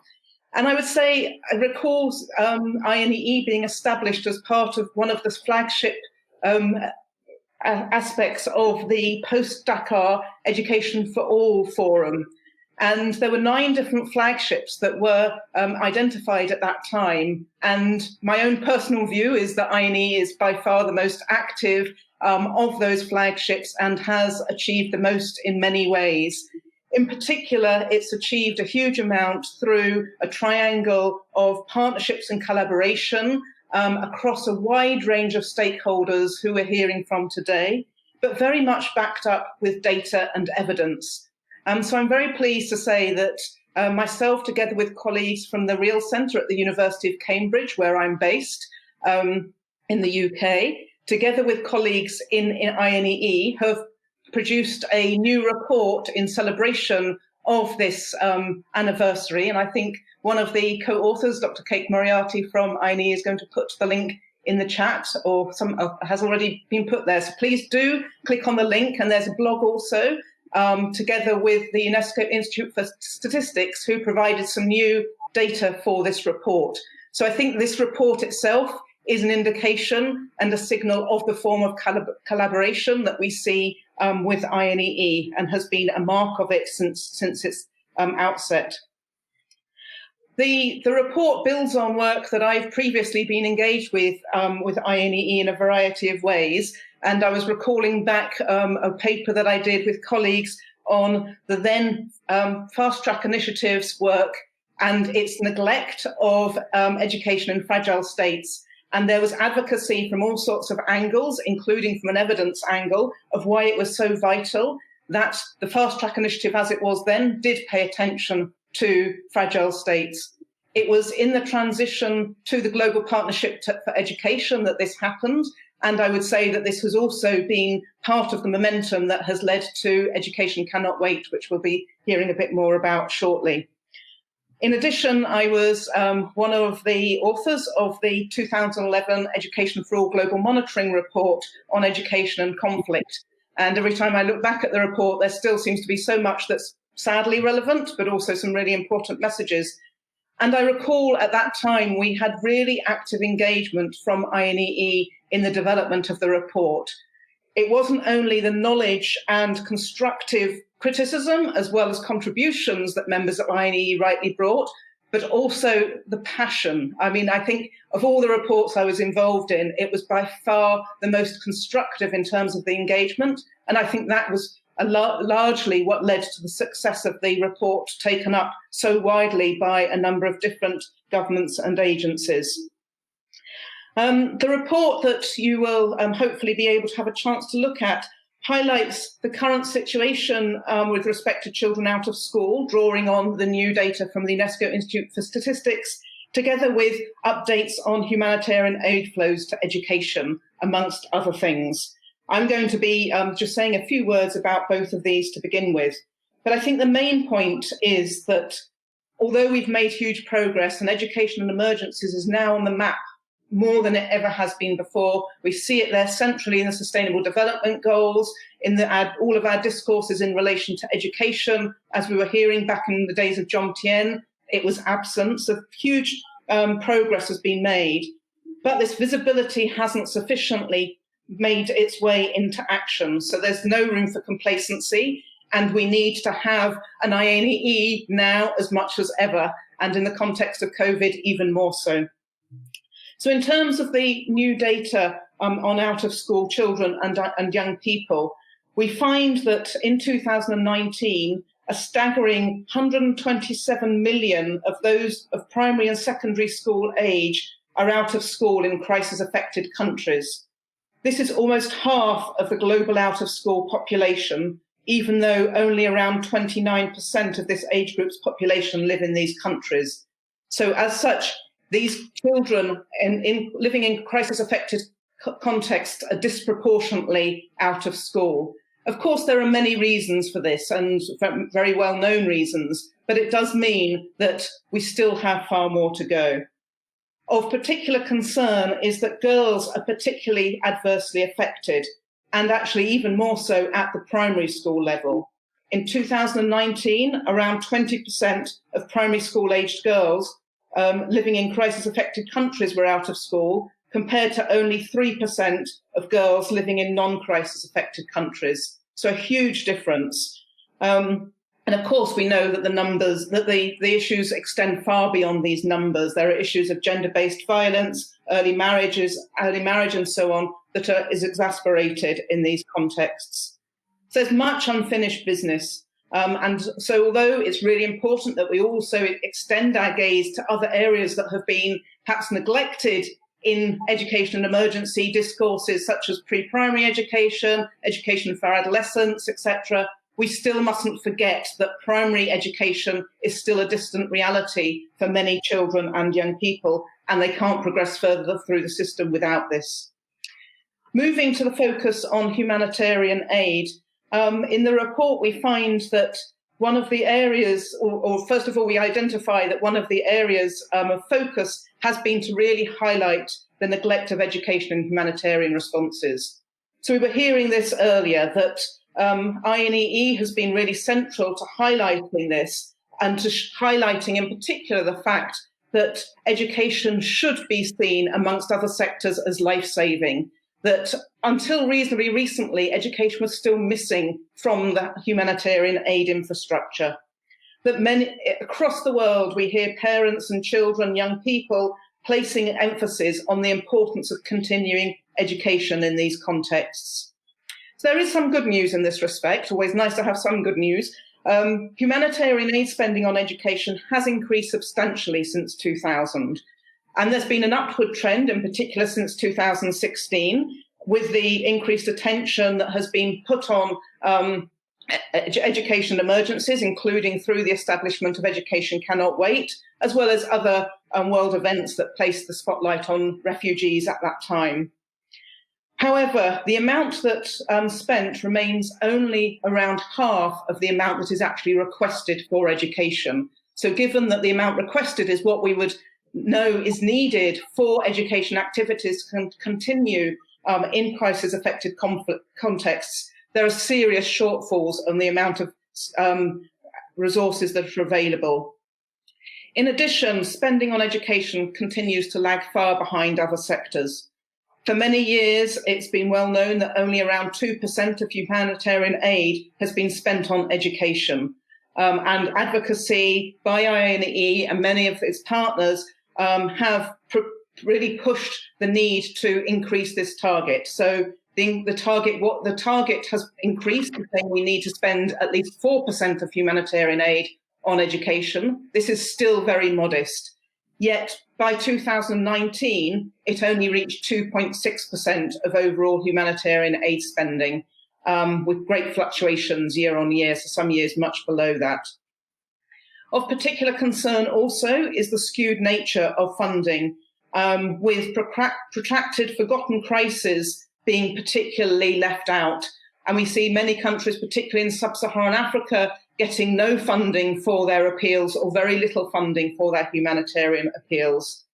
As such, the increase in spending that we have observed is primarily going to the more highly publicized conflict-affected settings in the Middle East that have been in the center of the media. Absolutely important and needed, and no question at all that this funding should be there. It is not a case of saying this should be spent elsewhere, but rather we need the additional funds for those forgotten crises that have been neglected for many years. And I think we're going to hear more about that when we hear from Education Cannot Wait. A final point in relation to COVID, and again, the news isn't good, I'm afraid. In terms of the COVID appeals, we see that overall, so far, only around a quarter of appeals have been funded across all sectors. For education, at that same point in time, it was only around 5%. So we can see, we all know how vital it is to keep education going in this context of COVID that we're all facing and yet education is also being neglected in this context. So just once again, congratulations to everybody at INEE, and thank you to our collaborators in INEE, as well as my colleagues, Dr. Hiba Salem and Asma Zuberi, for their engagement in this report and authorship of the report, and look forward to continuing the celebrations and to help to continue to put a spotlight on these issues through the combination of collaboration, data and evidence. Excellent. Thank you so much, Pauline, and apologies I wasn't here to properly introduce you, but I'm sure you do not need any introduction to this audience, as you have said. Personally, it's always a delight to be with you. Before I hand over to Graeme, I just wanted to highlight some of what Pauline has just said, especially interspersed with the previous panel from the founders of INEE. The fact that today we're still, as they were saying, the fact that you've been right for over 20 years and the world has not been able to catch up with you on this point about how critical and how central education in emergencies is, must be both, I think, pleasing but also frustrating. Frustrating because of exactly what Pauline just mentioned, that 127 million children and young people are still out of school, and just taking COVID, only about 5% of what is deemed needed for education is being funded. So it's a massive, massive problem. And thank you for this important report that clearly will continue to move this cause and this conversation forward. I just want to make clear to the audience that you get a chance to share your questions. You can ask questions, and we'll be able to ask both Pauline and Graeme some of these questions. One of the strands of good news in what Pauline just shared, Graeme, is that there's a bit of an uptick in funding for education in emergencies, and clearly Education Cannot Wait has been at the center of some of that. I wanted to ask if you will share some concrete changes that you've seen on the ground as a result of this change and some of the resources that you've been able to mobilize at Education Cannot Wait. And if you will as well, just some of your hopes and vision for funding for education in emergencies. I know that's a double barrel question, but I trust you can handle that. Thanks very much. Thank you. First of all, my apologies on behalf of the ECW director, Yasmin Sharif, who can't join us today. And I'm stepping in, as you said, on her behalf. Just to introduce myself, for those of you who don't know me, my name is Graeme Lang. I'm the Chief of Education for Education Cannot Wait.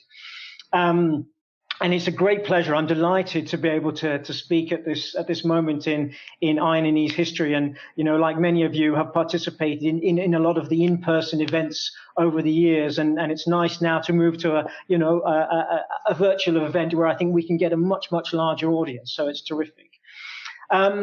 I'm going to talk a little bit because I think the report that's been released is very important, and I think it highlights some of the challenges I think that are still there. But one of the good news, and you said it, Pauline, and it's been referenced again, in fact, is the establishment of Education Cannot Wait, of ECW itself. And I think that's in large part to the critical role that INEE and its members have played following those commitments that were made at the World Humanitarian Summit in 2016. I mean, we are here largely because of all that passion that Pauline referred to, that has come through and created that demand for Education Cannot Wait. I think, for so long, and again, Pauline, you said it, education in emergencies has remained at the margins of humanitarian response. And I do think that we are seeing that, thanks to the sustained and effective advocacy and that relentless support of INEE and the huge membership that you have. I mean, it is changing. And, we are seeing education being repositioned as a central pillar of the responses and right from the outset, not later on, but very much at the beginning. And we're testament, as I said, to those efforts. I think, the establishment of a dedicated fund, a global fund for education in emergencies, has changed, I think, how the world and how donors see the funding of education in emergencies. And we see that, since we were created, we've managed to mobilize over $650 million at the global level. We've leveraged an additional $130 million through the country level. And we're aiming for $1 billion. I mean, that's sort of the kind of envelope that I think, ECW as a fund is aspiring to in the years that come. So as a global fund, I mean, our primary goal is to raise funding for education in emergencies and protracted crises. That's why we were created. But of course, as equally important is how these funds are used. And we depend on implementing partners on the ground, such as the members of INEE, to actually do that work. We're not an implementing agency. But we have now invested in a total since 2017, so we're still quite young. We're obviously a lot younger than INEE. We've invested in a total of 39 countries and contexts worldwide, of which 34 currently have active grants. And these grants are being implemented by quite a diverse range of education emergency actors. We have UN agencies, we have international NGOs, and we have national NGOs. And one of the issues that I wanted to highlight, and again, you mentioned it, Pauline, is the issue that comes out in the report on forgotten crises.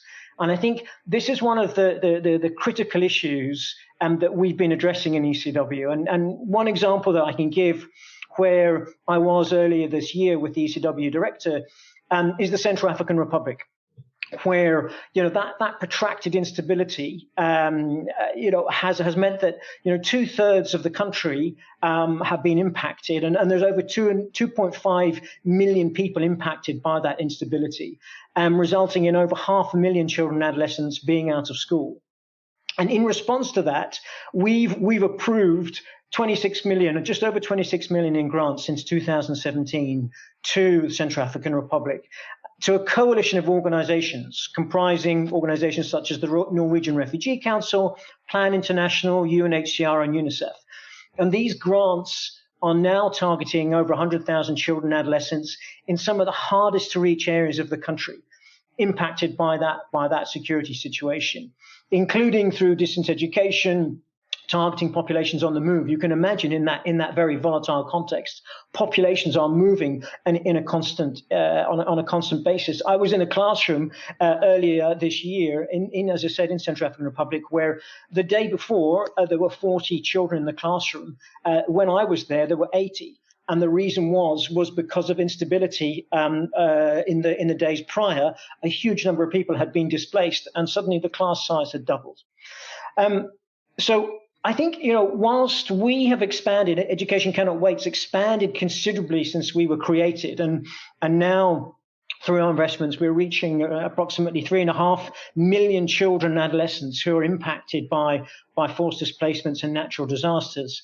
Again, as Pauline said, there's still a huge amount left to do. And I think, again, as we've been saying, COVID-19 has added an additional layer of vulnerability to already disadvantaged populations. I mean, I think that's one of the things that we talk about a lot in ECW, is within the context of those who are disadvantaged, who are in these, impacted by forced displacements, natural disasters. You have within that, further populations who are even more disadvantaged. And clearly, for example, children and adolescents with disabilities is one of those key target groups that are still not receiving enough attention. And it's something that the ECW and others are trying to address moving forward. So just coming back to COVID-19, I mean, the response from ECW, thanks very in large part to the support from our donors, we dispersed over $45 million in grants to 33 countries. But I think the key thing, and again, Pauline, you raised this, was that the demand for that support considerably outstripped our financial capacity to respond. I mean, we had probably 3 times as much in terms of requests, and we were only able to respond, as I say, we're able to respond in the countries that we had investments. So I think as we close out what's been, I think anyone can say, it's been a devastating year for the education of children and adolescents in these conflict and natural disaster affected contexts. I think we face possibly one of the greatest challenges yet, and I mean since ECW was created, and I think that it comes down to financing. It comes down to sustaining and increasing financing for these responses. I mean, the economic impacts, as we've seen, of COVID-19 have shrunk, government fiscal ability to support humanitarian protracted crises, and we're in a different situation than we were a year ago. However, we are still hopeful in ECW. I mean, we feel that out of crises spring opportunity for growth and greater resilience. And in tackling this financial challenge, we realize we need to be more creative. We need to continue to advocate with our existing donors. But more than ever, I think we need to look for new avenues for growth, both at the global level with foundations and the private sector. I mean, some of the private sector have actually seen their profits soar as a result of COVID-19. But also to focus our efforts at country level and working with partners at country level, where there's still considerable potential for mobilizing resources, both from private sector, but also from other sources. So maybe I'll end. I mean, I'm just going to say, we really applaud the efforts of INEE over the last 20 years, and certainly once again want to acknowledge your role in our existence. We're proud to now be in a position to be able to support INEE with some of the financing that you've helped generate. And we look forward to continuing these efforts along with the extensive network of members who are present here today. Thanks very much.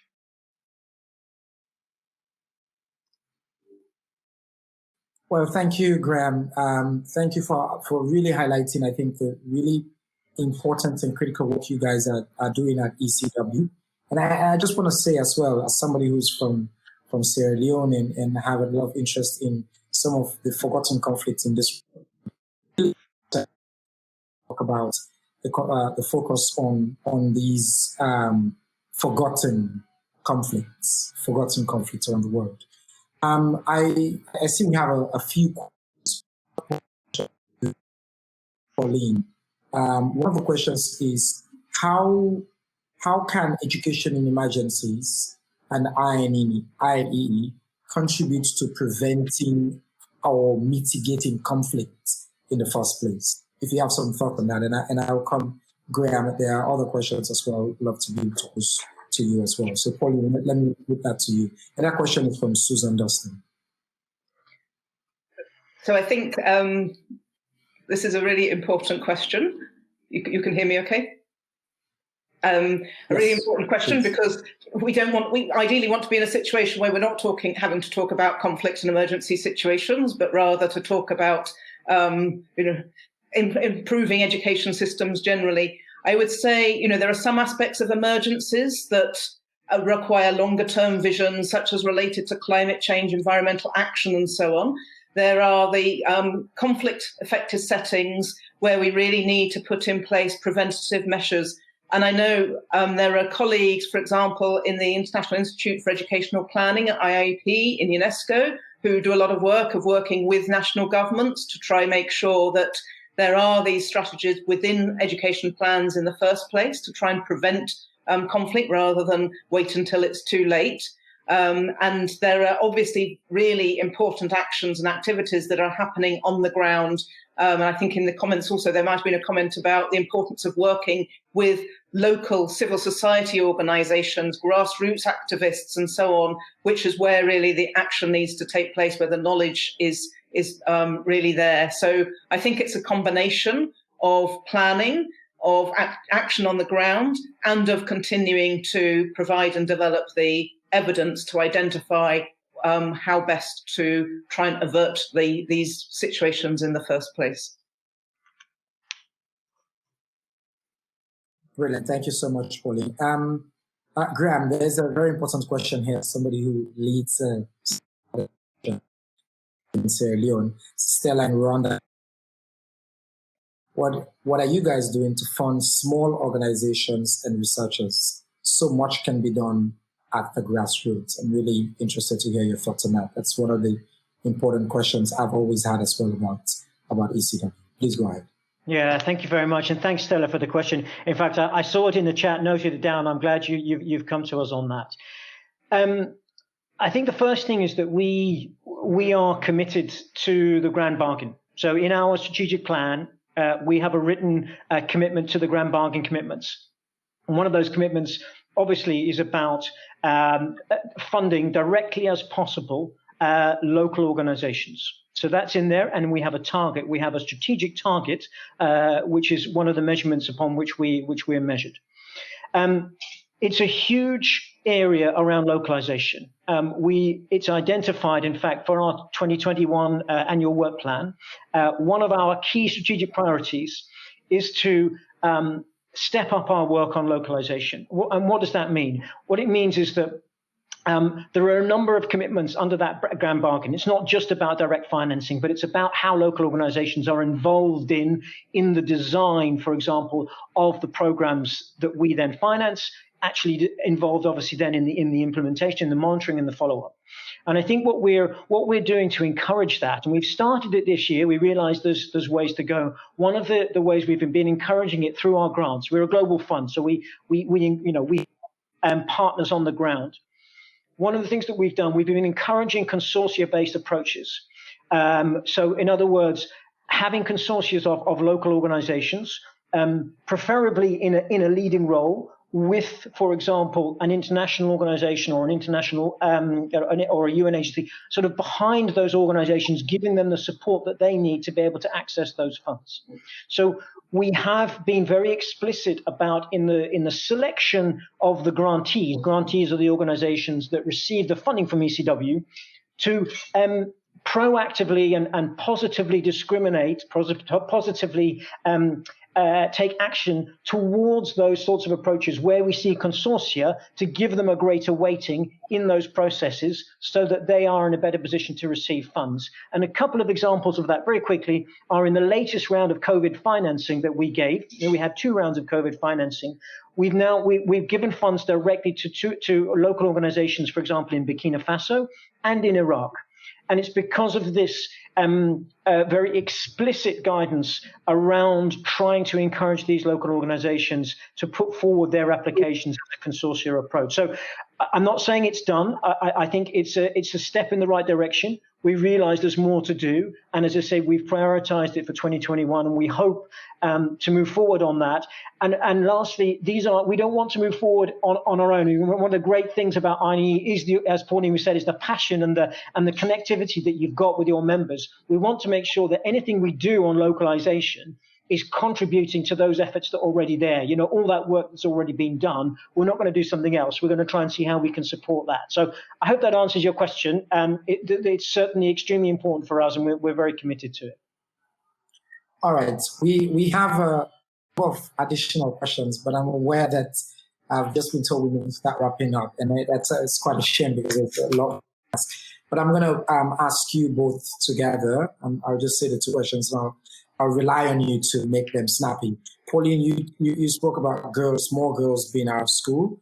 As somebody, a lot about girls myself, as you know, I want you to speak more about what the barriers to girls' education are. If you could just break that data down a little bit for us. And for you, Graeme, there's a lot of talk about, in development cycles, you need some coherence. We hear about GPE, we hear about ECW. How do you guys work together? How do we ensure that our efforts are not scattered, and how do we frame our advocacy as well in that direction? I think I'll start with you, Pauline, quickly. Great, thank you. And I'll be short, but there's much more that can be said. And I should say there is more on this in the report as well. So another spoiler alert to go and read the report. So I think that many of the barriers that girls face are not only to do with barriers to accessing school, but they're also the other challenges that they face in conflict-affected settings. And this is why it's so important also to have cross-sectoral approaches. Again, something I can see in the comments there about linking up with health and other sectors.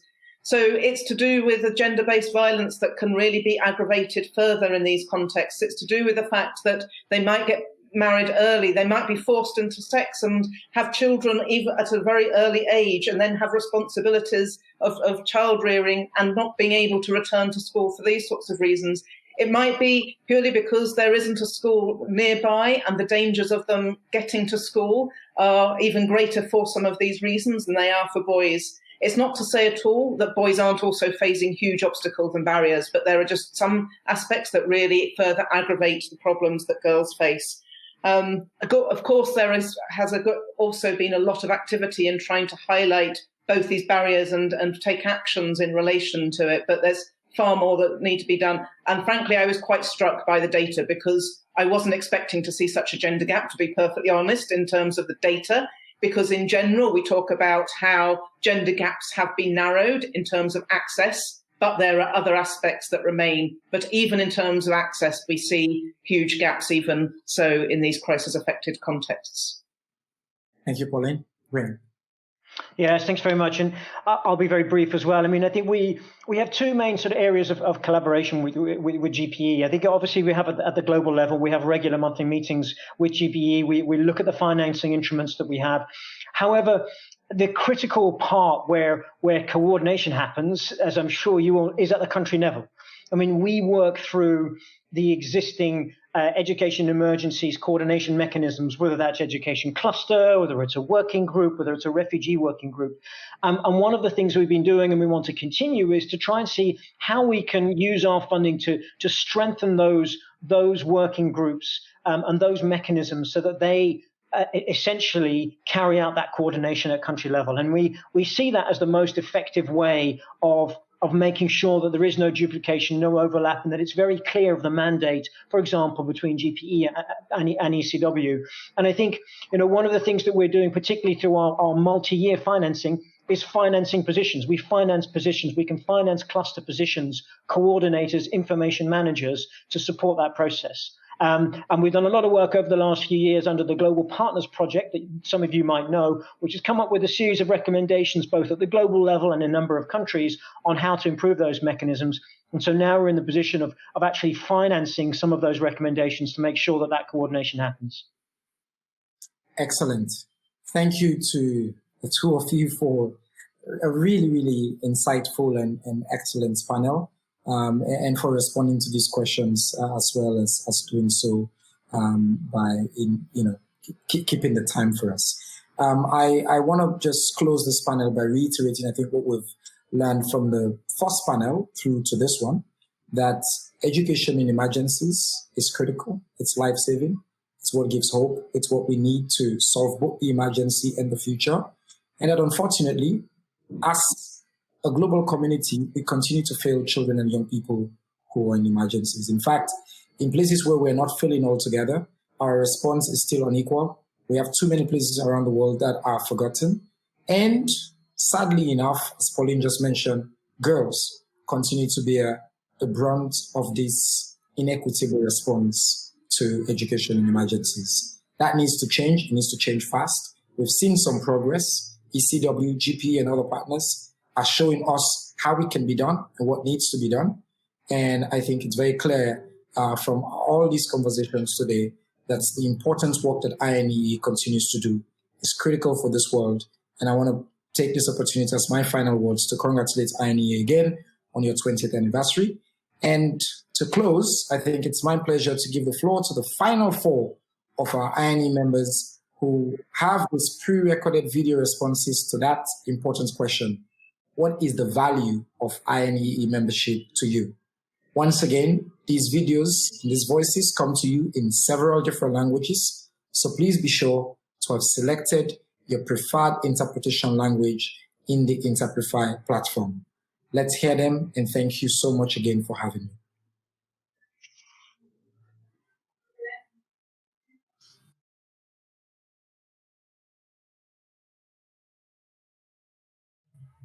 Good afternoon, everyone. I'm Elena Cavallero from the Ministry of Science and Education in Paraguay. Everyone, and tell you about the value that it has for me being able to be part of this community. Being part of INEE gives me a wide range of opportunities, such as accessing infinite information on the topic of education in emergencies, having first-hand information, access to research, and also being able to upload or download first-hand information in this topic.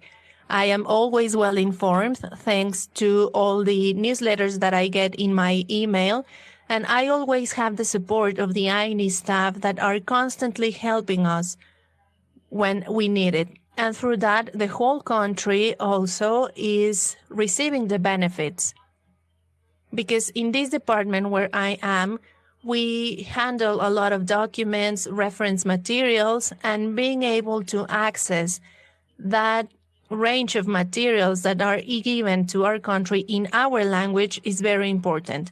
That's why I want to thank you all and congratulate you for these 20 years. Thank you.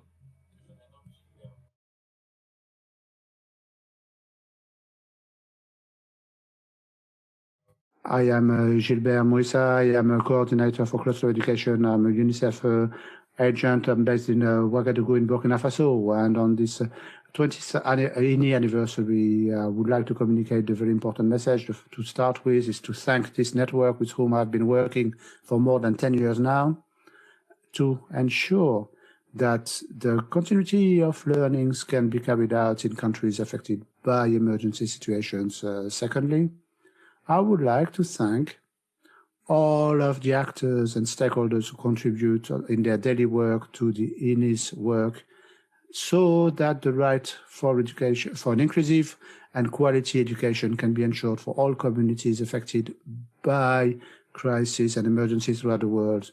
Long live education, long live INEE. Many thanks.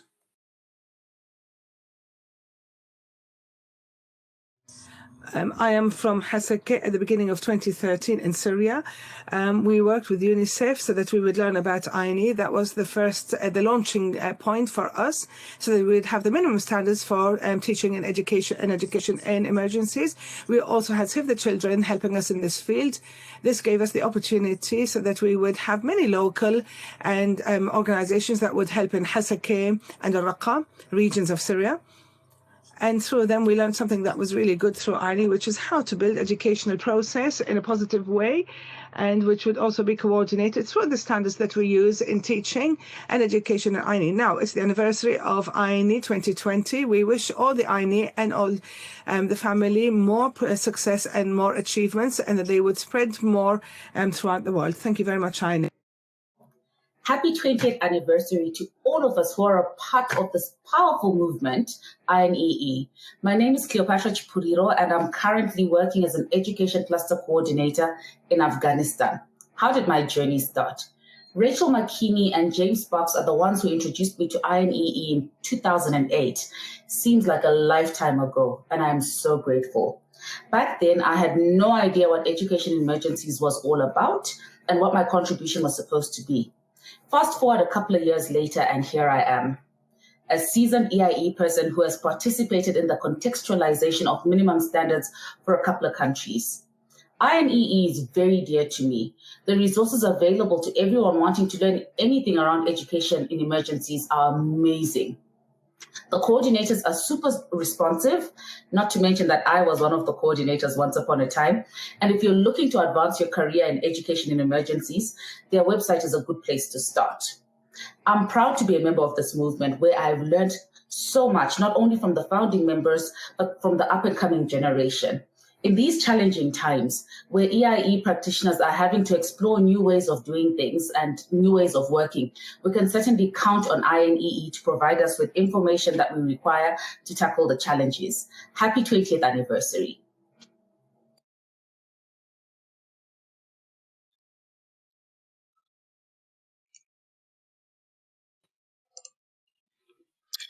Wow. So thank you so much. Welcome. I'm glad to be back. And thank you to Chris Talbot for reminding me to put on my INEE hat. So I think that was a very important reminder for all of us about the spirit of INEE. So colleagues, we've come to the point where we get to take a look at the word cloud results. And before I do that, I want to thank especially Cherner and Sabina for their excellent moderation and all of the panelists for their valuable contributions. Also, thank you to all the members who shared pre-recorded videos. We value your voices and experiences, and we are thrilled to be able to share them during today's event. So at this time, I believe we are ready to share. And you can click on the little arrows to make it bigger. But as you see, you can ignore the number. I'm not sure what that is, but collaboration is central. And I hope today you've seen how important collaboration is for all that INEE does. Really, really appreciate that. And continue to add your comments. We will collect those throughout the rest of today. But at this time, we want to keep moving on. And I'm very happy now to share the floor with two of INEE's steering group members. We heard from one of our members earlier with Sabina Hanschen, and now we're going to hear from the co-chairs of the steering group, which, as you know, is INEE's governance, and they provide the support and advice that we need to keep moving things forward as a secretariat.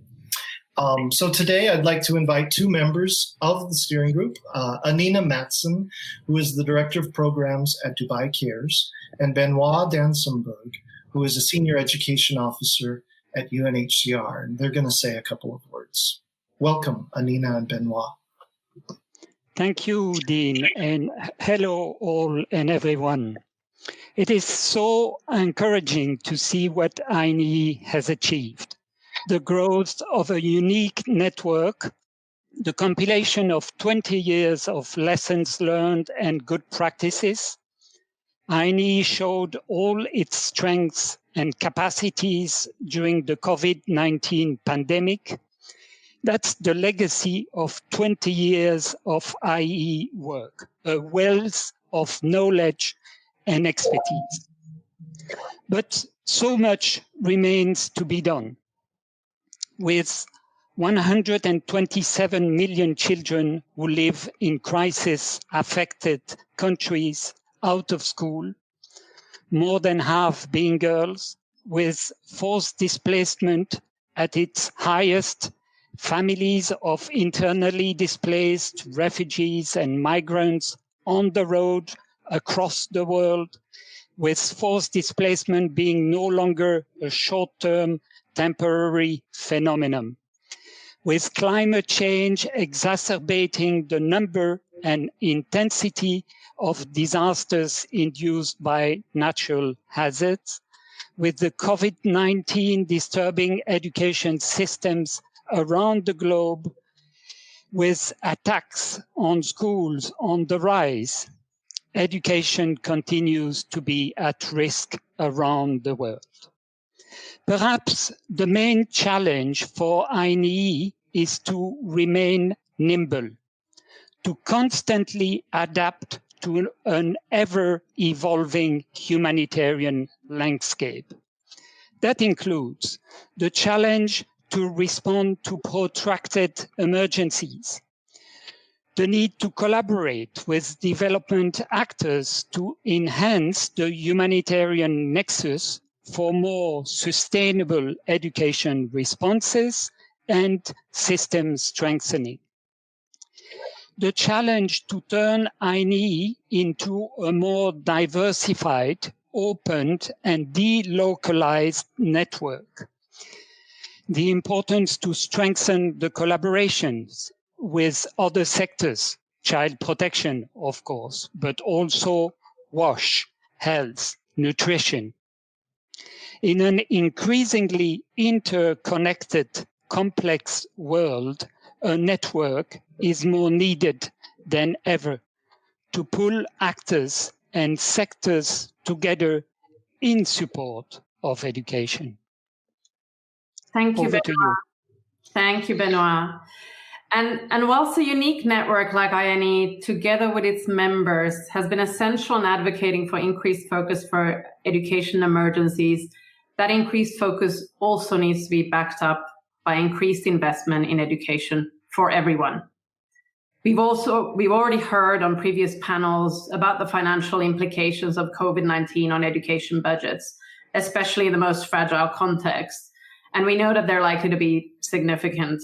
The recently launched Save Our Future white paper estimates that the impact of COVID-19 on education budget will lead to a financing gap of almost $200 billion per year for low and middle income countries, while the latest GEM report suggests that global aid is likely to decline up to $2 million by 2022 as a result of COVID-19, which means a 12% drop in international support for education. This means that as a network of diverse actors from across the world, we have to continue advocating for the protection and increase of financing for education, particularly for education in emergencies. We also have to streamline, we have to improve coordination amongst us, and like Graeme said, very much on the ground, but certainly also on the global policy level. And we have to increase collaboration amongst education financing mechanisms, donor governments, as well as implementing partners. We also need to make sure that we channel resources into supporting efforts that are informed by human-centered knowledge base and evidence on what actually works. And this is where INEE plays a critical role in providing that knowledge, that thought leadership, and that convening power that we need to contribute to education responses around the world that build resilience, that prioritize inclusion, and are rooted in learning outcomes. The hard work, the commitment, and the passion of the INEE director and the team at the INEE Secretariat cannot be understated.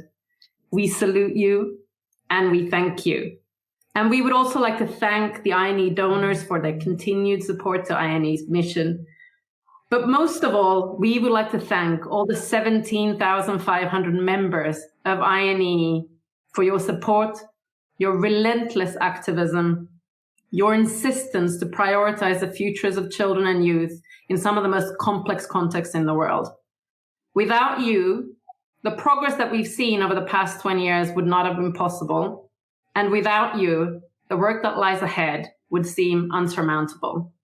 So to you, we say thank you, merci, shukran, gracias, obrigado. Over to you, Dean. Thank you so much, Benoit and Elena. You're just such a huge support, everyone on the steering group, and having the co-chairs there, that they're always a listening ear for me, and just to share my appreciation for such a wise body that surprises me all the time with how much support they give to all of us on the INEE Secretariat. Thank you so much. I'd like to now turn to what Max has been working on. I'm very excited to see his progress. He's been working diligently, listening to us and capturing what he could in graphic notes for today's meeting. So Max, could you show us what you've been able to accomplish and maybe give us a real brief explanation if you could? Thank you. I would absolutely love to. So I hope you can all see this. I'll try to get out of the way. So if you look up close here, this is basically a graphic representation of everything shown today. I will make sure to send out a photo. But if we go up close into this, let's see if I can show it to you. So it starts out up here, seeing the anniversary. And if we go here, it talks about the origins and the origin story of kind of the ideas of where it came from, saving the mind as well as the body, and being able to see in Dakar in 2000. As we move down, we see it's this idea of a network being able to share all over the world, and that over time, it's really made people more generous in being able to grow in advocacy. And that as this continues, we kind of see that it comes down into the center. And it's all the specific messages that have been shared from all of the students and the teachers. And so we can see this idea of voices of teachers and young people must be heard, social, that when there's a war, social unrest, risk, and unknown mean there needs to be hope created by education. And so if we look across, and then as we go down, we can see the different triangles of the evidence that's needed to be able to create a change. INEE's spirit, taking institutional hats off and working together for the well-being of the children and the teachers. We can see that the future of being able to see the reality of funding and the need and how much is needed, and being able to say education cannot wait, and being able to change the standards of how money is given in the prevention of conflict to begin with, creating more consortia, and then being able to then kind of end with the foundation, which is the 5 different domains of foundational standards: learning in the environment, teaching and learning, teachers and other educational personnel, and education policy. And then inside of each of these, there's all kinds of details you might be able to see of some of the learners, and we can see the importance of technology, safe learning spaces, advances of learning, and support, as well as the difference between urban and rural environments. So, and then across the board, we can see back across the top that it comes back down to having quality, safe, and equitable education for all. And so I would be thrilled to be able to share this with everybody. It's obviously from far away, you can't necessarily see all the details, but it was so fascinating. And just to be able to hear everybody's perspective, here, I absolutely loved it in that I run an organization called Artolution, and we paint murals and build sculptures and do arts education programs with kids in different refugee camps and conflict zones as well. And alternative education is now more important than ever. And to hear these incredible voices from all over the world is just so inspiring, to be able to say what's possible and what is so needed now more than ever in history. And so it's my pleasure to be able to make this into documents and brilliant minds today. Wonderful, Max. Wonderful. And yes, I see comments. We will be sharing this after today's event, and really, really appreciate all that you do and the support you give to INEE. And thank you so much. Thank you so much, Dean. It is my absolute pleasure. And I will just have to say, we wouldn't exist if it weren't for INEE. INEE has introduced us to our programs in the Rohingya refugee camps, the Syrian refugee camps, the South Sudanese camps. Because of you, Dean, and because of the incredible work of INEE, we have been able to make art with kids all over the world. So thank you so much, and deep, deep appreciation and gratitude. Thank you. Thank you. So, my friends, we are coming to the close. This is, we're a couple minutes over. Sorry about that, but so much to say and so much to share. The time has flown by, and I'm sure you'll all agree that it was time well spent. There are so many partners, so many members, their commitment, all of it. INEE members is what has brought us here today. On the horizon, we have new initiatives that you've heard mentioned, and we look forward to sharing more information as these initiatives take place. There's the Initiative for Strengthening Education and Emergencies Coordination called ICE, which is in partnership with UNHCR and the Global Education Cluster, thanks to the support of ECW. The Global Hub for Education and Emergencies, which is now under development as a result of the Global Refugee Forum. Many evidence-building initiatives, really key to our future as a sector and as a profession. Girls' education initiatives, girls' education and emergencies initiatives, ECD and education and emergencies, disability inclusive education, member engagement, and more is all on the horizon. And soon, I saw it in the notes, and just to give you a bit of a teaser, we hope to announce and share information on the next update to the INEE minimum standards, and we will have more information to share soon. It is time, as many have said today. But before we end with a virtual applause, and I do that, you know, in my former life, I used to be a teacher and an American Sign Language interpreter, and virtual applause is really the best way for all of us to honor today. But before we do that, I want to say thank you to today's moderators, Jenner and Sabine, to our many speakers today, to the youth and teachers who shared their experiences and perspectives, to our founders for their early vision and continued commitment, to our many partners, and to the many, many INEE members who shared their stories as part of this 20th anniversary event. I also have to say thank you, huge thanks to the INEE Secretariat, whose hard work and dedication made this event possible. A special thanks to Natalie Ackstein, Andrew Armstrong, Lindsay Bird, Sarah Montgomery, Kate Moriarty, and Peter Transberg for bringing this event and several other 20th anniversary activities to life. I would also like to give my appreciation to our colleagues at Interprify and the hard work of the many interpreters throughout today's event. Speaking of other 20th anniversary activities, I highly encourage you to visit inee.org//anniversary, where you will find links to all of the INEE member stories, the new report launched today, a 20th anniversary quiz to test your knowledge about INEE, an interactive timeline of key milestones of the education and emergency sector, and much more. We will also be publishing on that page the recording of today's event in all 5 languages, as well as all of the videos and other materials shared today. And finally, I want to say thank you to all of you for joining us to celebrate 20 years of our work together. We've come a long way. I think back to when I first found INEE and sitting in the field in Darfur, and INEE providing me the material I needed to implement a large-scale education emergencies. I don't know what I would have done without INEE. The challenges we continue to face to ensure that education continues in the face of conflict and crisis around the world are all the more a reminder of just how important our work is. Please continue to engage with us in this vital mission.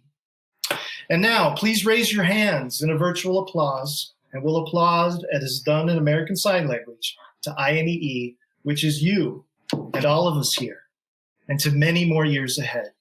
Thank you.